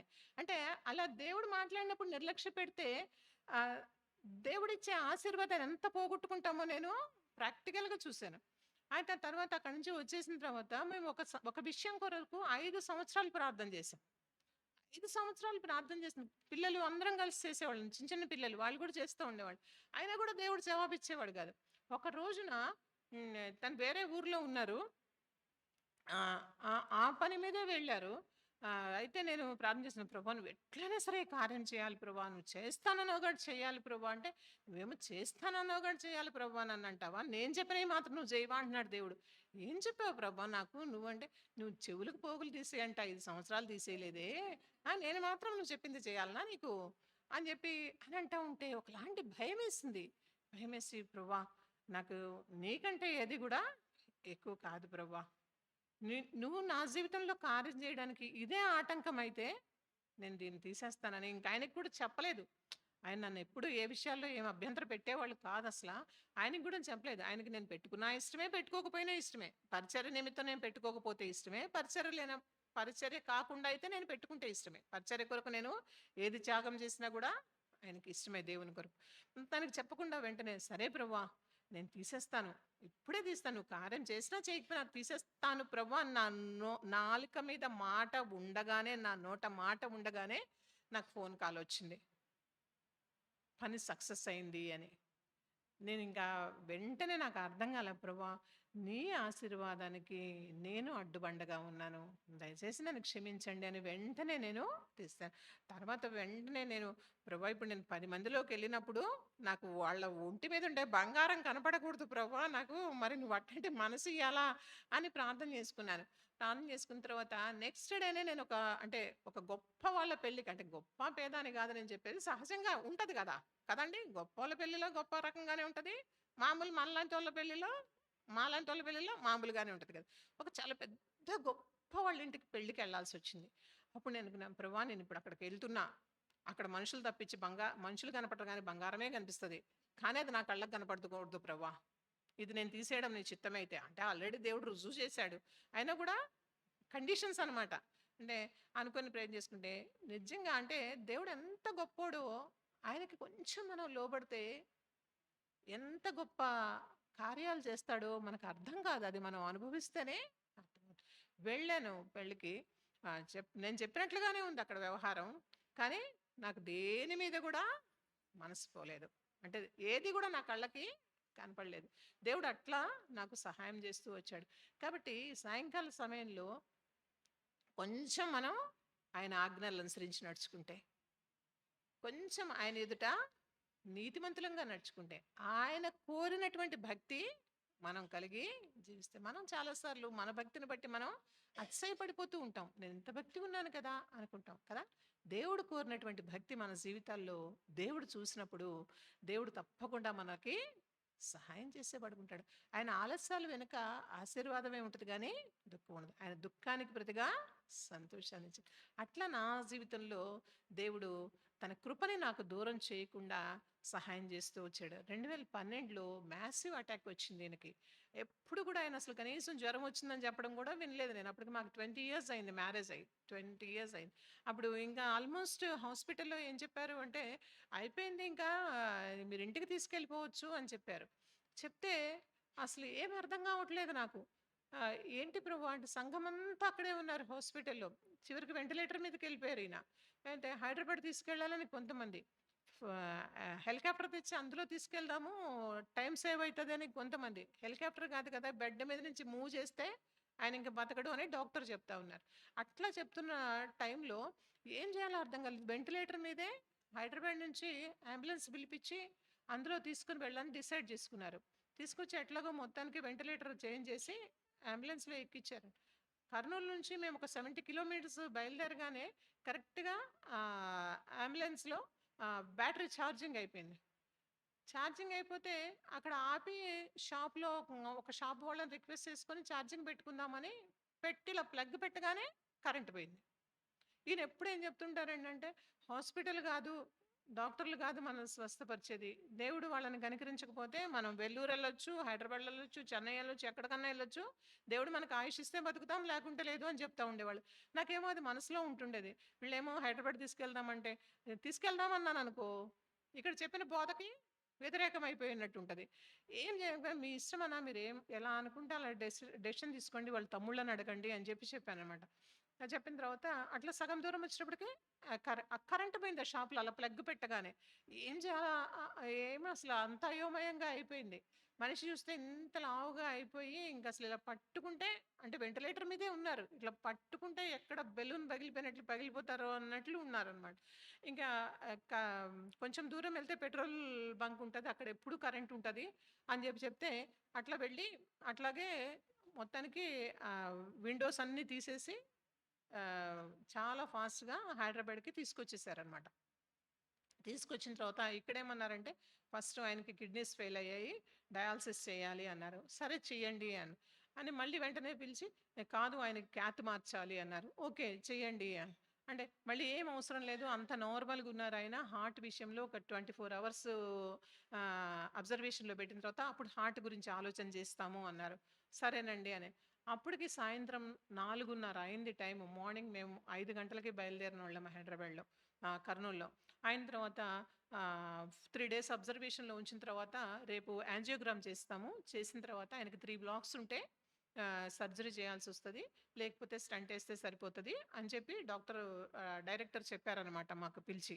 చెప్తే సరే అంతకుముందే మాకు మందిరానికొచ్చే ఒక అబ్బాయి యాంజియోగ్రామ్ గురించి, స్టెంట్ గురించి ఈ ప్రాసెస్ అంతా చెప్తా ఉన్నాడు. చెప్తూ మరి ఎందుకు చెప్పాడో నాకు తెలీదు. అప్పుడు ఆ అబ్బాయి ఏమంటంటే, "అక్క ఒకవేళ ఇట్లాంటి ప్రాబ్లమ్ ఏమన్నా వచ్చిందనుకోండి, యాంజియోగ్రామ్ చేసిన తర్వాత అదే ప్రొసీజర్ కాబట్టి వెంటనే మనం డెసిషన్ చెప్పేస్తే వేసేస్తారు, మళ్ళీ 2, 3 సార్లు కాకుండా" అని చెప్పాడు. అది నా మనసులో ఇలా ఉండిపోయిందనమాట. నెక్స్ట్ డే యాంజియోగ్రామ్ చేశారు. డాక్టర్ అక్కడ యాంజియోగ్రామ్ టేబుల్ మీదే ఆయన్ని పెట్టి బయటకొచ్చి, "ఒక్కటే ఒకటి 100% బ్లాక్ ఉందమ్మా. ఆ ముందు రోజు దేవుడు నాతోటి ఇదిగో నేను ఒక నూతన కార్యం చేస్తాను" అని మాట్లాడుతూ వచ్చాడు. నేను, "ఏం నూతన కార్యం చేస్తావు ప్రభా? ఆల్మోస్ట్ అయిపోయింది మనిషి పరిస్థితి" అని అన్నారు. ఇప్పుడు వాళ్ళేమో అబ్జర్వేషన్‌లో పెట్టారు, రేపు యాంజియోగ్రామ్ చేస్తామంటున్నారు. ఏంటి నువ్వు చేయబోయే అద్భుత కార్యం అని, నూతనమైన కార్యం అని అనుకొని ప్రేయర్ చేసుకుంటే, "ఒకటే ఒక బ్లాక్ ఉంది, స్టంట్ ఏస్తే సరిపోతది" అన్నారు. ఓకే వేసేయండి అంటే, "మీరు వెయిట్ చేయండి" అని చెప్పేసి వితిన్ 10 మినిట్స్‌లోనే వీల్ చైర్‌లో తీసుకొచ్చారు. వెంటిలేటర్ మీద వెళ్ళిన మనిషి వీల్ చైర్‌లో వచ్చారు అంటే ఆయనకసలు ఇవేమీ తెలీదు. ఈ సఫరింగ్ అంతా నేనే. ప్రభా ఇంత శ్రమానుభవం గుండా మీరు ఎందుకు తీసుకెళ్లారో తెలీదు. దానికి నేనే కారకురాలినై ఉంటాను. అయినా గూడా మీరు మేలు చేసి ఆనందించే దేవుడు అని దేవునికి కృతజ్ఞతలు చెల్లించుకున్నాం. అంతే, ఒక్క బ్లాక్‌తోనే అయింది. దాదాపు ఒక 4, 5 ఇయర్స్ తర్వాత మళ్ళీ పల్స్ డౌన్ అవుతా ఉన్నాయి అనంటే పేస్ మేకర్ పెట్టాలి అన్నారు. కర్నూలులోనేమో టెంపరరీ పేస్ మేకర్ పెట్టకుండా మూవ్ చేయడానికి లేదు అంటారు. అక్కడ వెల్లూరు డాక్టర్ ఏమో నువ్వు తీసుకొచ్చేయమ్మా, కారులో అయినా తీసుకొచ్చే, అంబులెన్సే అక్కర్లేదు అని అంటారు ఆ డాక్టరు. ఎట్లా ధైర్యం చేయాలా? ఆ సంవత్సరం వాగ్దానం ఏంటంటే, మీ తల వెంట్రుకలో ఒక్కటి కూడా ఇది కాలేదు. మీ తల వెంట్రుకలన్నీ లెక్కింపబడి ఉన్నాయని దేవుడు వాగ్దానం. ప్రభా, నా తల వెంట్రుకలనే లెక్కించిన దేవుడు నా భర్త ప్రాణాలని లెక్కించటం నీకు చిన్న పని అనుకొని వాగ్దానాన్ని చేతపట్టుకొని కరువు రానియకుండా నీ ధాన్యానికి ఆజ్ఞాపించానని కుటుంబ వాగ్దానం. ప్రభా, కరువు రానియకుండా ఆజ్ఞాపించాను అన్నావు. నా భర్త లేకపోతే నా కుటుంబానికి కరువే భౌతికంగా. అంటే అంటే నీ భర్త నేను పోషించేది నేను కాదా అని ఒక పక్క నుంచి పోరాటం అన్నమాట. లేదు ప్రభా మీరే, కానీ భౌతికంగా భర్త లేకుండా ఎలా అనే ఒక ఇది. ఇట్లా పోరాటాల్లో దేవుడు తన కృపని దూరం చేయకుండా సహాయం చేస్తున్నాడు. ఇప్పుడు తనకి బాడీలో స్టంట్ ఉంది, పేస్ మేకర్ ఉంది, కానీ మాకంటే తనే యాక్టివ్గా ఉంటారు. మేమే చాలాసార్లు అలసిపోయి ఉంటాయి. ఆ మాట అనకు, అలసిపోయాం అనే మాట ఎప్పుడు అలసిపోయాము, చేత కావట్లేదు, నీరసం వస్తుంది, మరి నేనేమనుకోవాలి అంటారు. అంటే దేవుడు తనకు అలా కృపనిచ్చాడు అంతే. ప్రేమ కలిగినటువంటి దేవుడు. నేను ఒక్కటే అనుకున్నది, ప్రభా నిన్ను నమ్మిన తర్వాత నేను ఎవరిని ఆశ్రయించలా, నిన్ను ఆశ్రయించి నన్ను సిగ్గుపరచనన్నావు. నీవు సిగ్గుపరిస్తే లోకంలో నన్ను ఎవ్వరు కూడా నిలబెట్టలేరు అని మాత్రమే ప్రార్థన చేస్తూ ఉండేదాన్ని. ప్రేమ కలిగినటువంటి దేవుడు, జాలి కలిగినటువంటి దేవుడు, దుఃఖానికి ప్రతిగా సంతోషాన్ని ఇచ్చే దేవుడు, విచారాన్ని కొట్టివేసి ఆనందాన్ని ఇచ్చే దేవుడు, నా పక్షంగా ఉన్నవాడు అనువాడని రుజువుపరుచుకున్న దేవుడు, మీ జీవితాల్లో కార్యం చేయడానికి శక్తిమంతుడైనటువంటి దేవుడు. ఆయన మీద విశ్వాసం ఉంచి ముందున్న జీవితంలో కొనసాగలగడానికి ప్రభు మనకి సహాయం చేయనుగాక ప్రార్థిస్తున్నాం.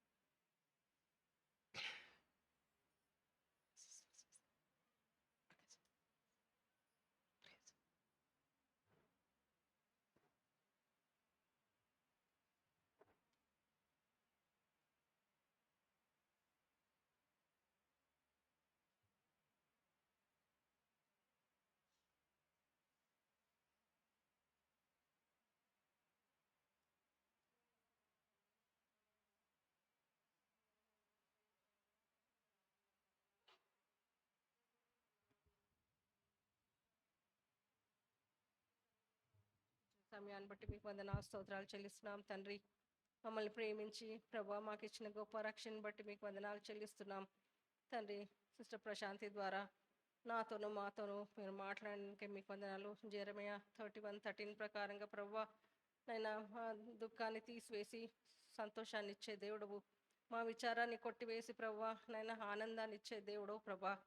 అయితే మా శ్రమలను బట్టి ప్రభా మేము మా యొక్క దుర్గమార్గంగా ప్రవర్తించిన బట్టే మాకు శ్రమలు వచ్చినాయి. మీరు సత్యవంతుడు ప్రభా, న్యాయవంతుడు, మేము ఆ శ్రమలకు పాత్రులమే. అయితే కానీ ప్రభా మీరు ఎంతో జాలి కనికరము కృప చూపే దేవుడు తండ్రి. మీ వద్దకు మేము వచ్చినప్పుడు తండ్రి అయినా మమ్మల్ని త్రోసివేయక తండ్రి మా దుఃఖాన్ని తీసివేసి సంతోషాన్ని ఇచ్చినావు తండ్రి. నైనా మా విచారాన్ని కొట్టివేసి ప్రభా మీరు ఆనందాన్ని ఇచ్చిన దేవుడు కనుక మీకు ఎంతో కృతజ్ఞతాస్తుతులు చెల్లిస్తున్నాం తండ్రి. మా జీవితాల్లో ప్రభా మీరు ఎంతగానో గొప్ప దేవుడుగా ఉండి అన్ని పరిస్థితుల్లో ప్రభా నైనా చాలినంత దేవుడుగా ఉండి తండ్రి మా శ్రమలో బాధలో దుఃఖంలో ప్రభా మీ వద్దకు వచ్చినప్పుడు మీరు మమ్మల్ని ఆనందింపజేసిన దేవుడుగా ఉన్నారు తండ్రి. అన్న జీవితం ద్వారాను అలాగే ప్రభా ఎలిజబెత్ యొక్క జీవితం ద్వారా మాతో మీరు మాట్లాడడానికై మీకు వందనాలు స్తోత్రాలు చెల్లిస్తున్నాం. మీరు నమ్మదగిన దేవుడుగా ఉంటున్నందుకే మీకు వందనాలు. వాగ్దానాలు చేసి నెరవేర్చే దేవుడవు, నిబంధనలు చేసి వాటిని స్థిరపరిచే దేవుడు ప్రభా. ఇలాంటి గొప్ప దేవుడికి మేము మమ్మల్ని అందరినీ జనులుగా చేసుకున్నందుకు ఆ యొక్క ధన్యత కొరకై మీకు ఎంతో కృతజ్ఞతాస్తుతులు చెల్లిస్తున్నాం. సిస్టర్ ద్వారా మాతో తండ్రి పంచుకున్న సాక్ష్యాన్ని బట్టి మీకు వందనాలు ప్రభా. ఎంతగానో తండ్రి మమ్మల్ని మీ యొక్క క్షేమాభివృద్ధిలోకి మమ్మల్ని నడిపించినందుకే మీకు వందనాలు. సాక్ష్యాన్ని బట్టి ప్రభా మేము కూడా తండ్రి ఆ విధంగా జీవించటకు గాను సహాయం దయచేయండి. మా శ్రమలన్నిటిలో బాధల్లో దుఃఖంలో ప్రభా నైనా మీ యొద్దకే మేము రాగలుగుటగాను తద్వారా ఆ దుఃఖాన్ని తీసివేసి మాకు ఆనందాన్ని సంతోషాన్ని ఇచ్చే దేవుడో ప్రభా. విచారాన్ని కూడా కొట్టివేసి తండ్రి నైనా ఆనందింపజేసే దేవుడో ప్రభా. ఇలాంటి గొప్ప దేవుడు మాకున్నాడని మీరు మరి ఒకసారి మిమ్మల్ని మీరు రుజువుపరుచుకున్నందుకే మీకు వందనాలు స్తోత్రాలు చెల్లిస్తున్నాం. ఈ యొక్క సమయాన్ని ఆశీర్వాదకరంగా చేసినందుకై వందనాలు. వితిన్న వాక్యాన్ని మా యొక్క హృదయాల్లో నీరు కట్టి ఫలింపజేసి మేము కూడా ప్రభా ఇతరులందరినీ కూడా ప్రభా నైనా ఇలాంటి గొప్ప దేవుని యొద్దకి తీసుకురావగలటగాను సాక్షులుగా వాడుకోవాల్సిందిగా కూడా ప్రార్థిస్తూ యేసుక్రీస్తు పరిశుద్ధ నామం స్తుతించి ప్రార్థించి వేడుకుంటున్నాం తండ్రి.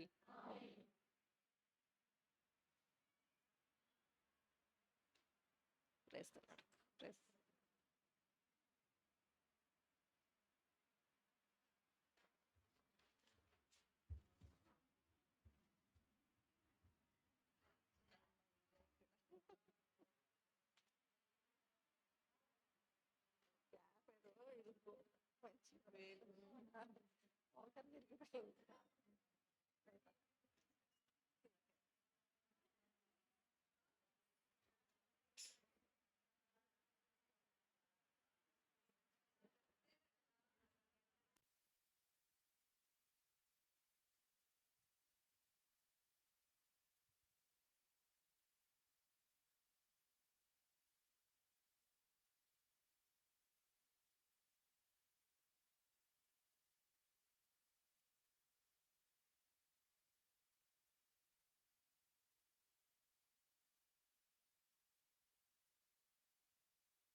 చెప్పండి. అందరికీ ప్రైజ్లాడ్ అండి. కింద టీ సర్వ్ చేయబడుతుంది, తీసుకొని వెళ్ళండి. Thank you.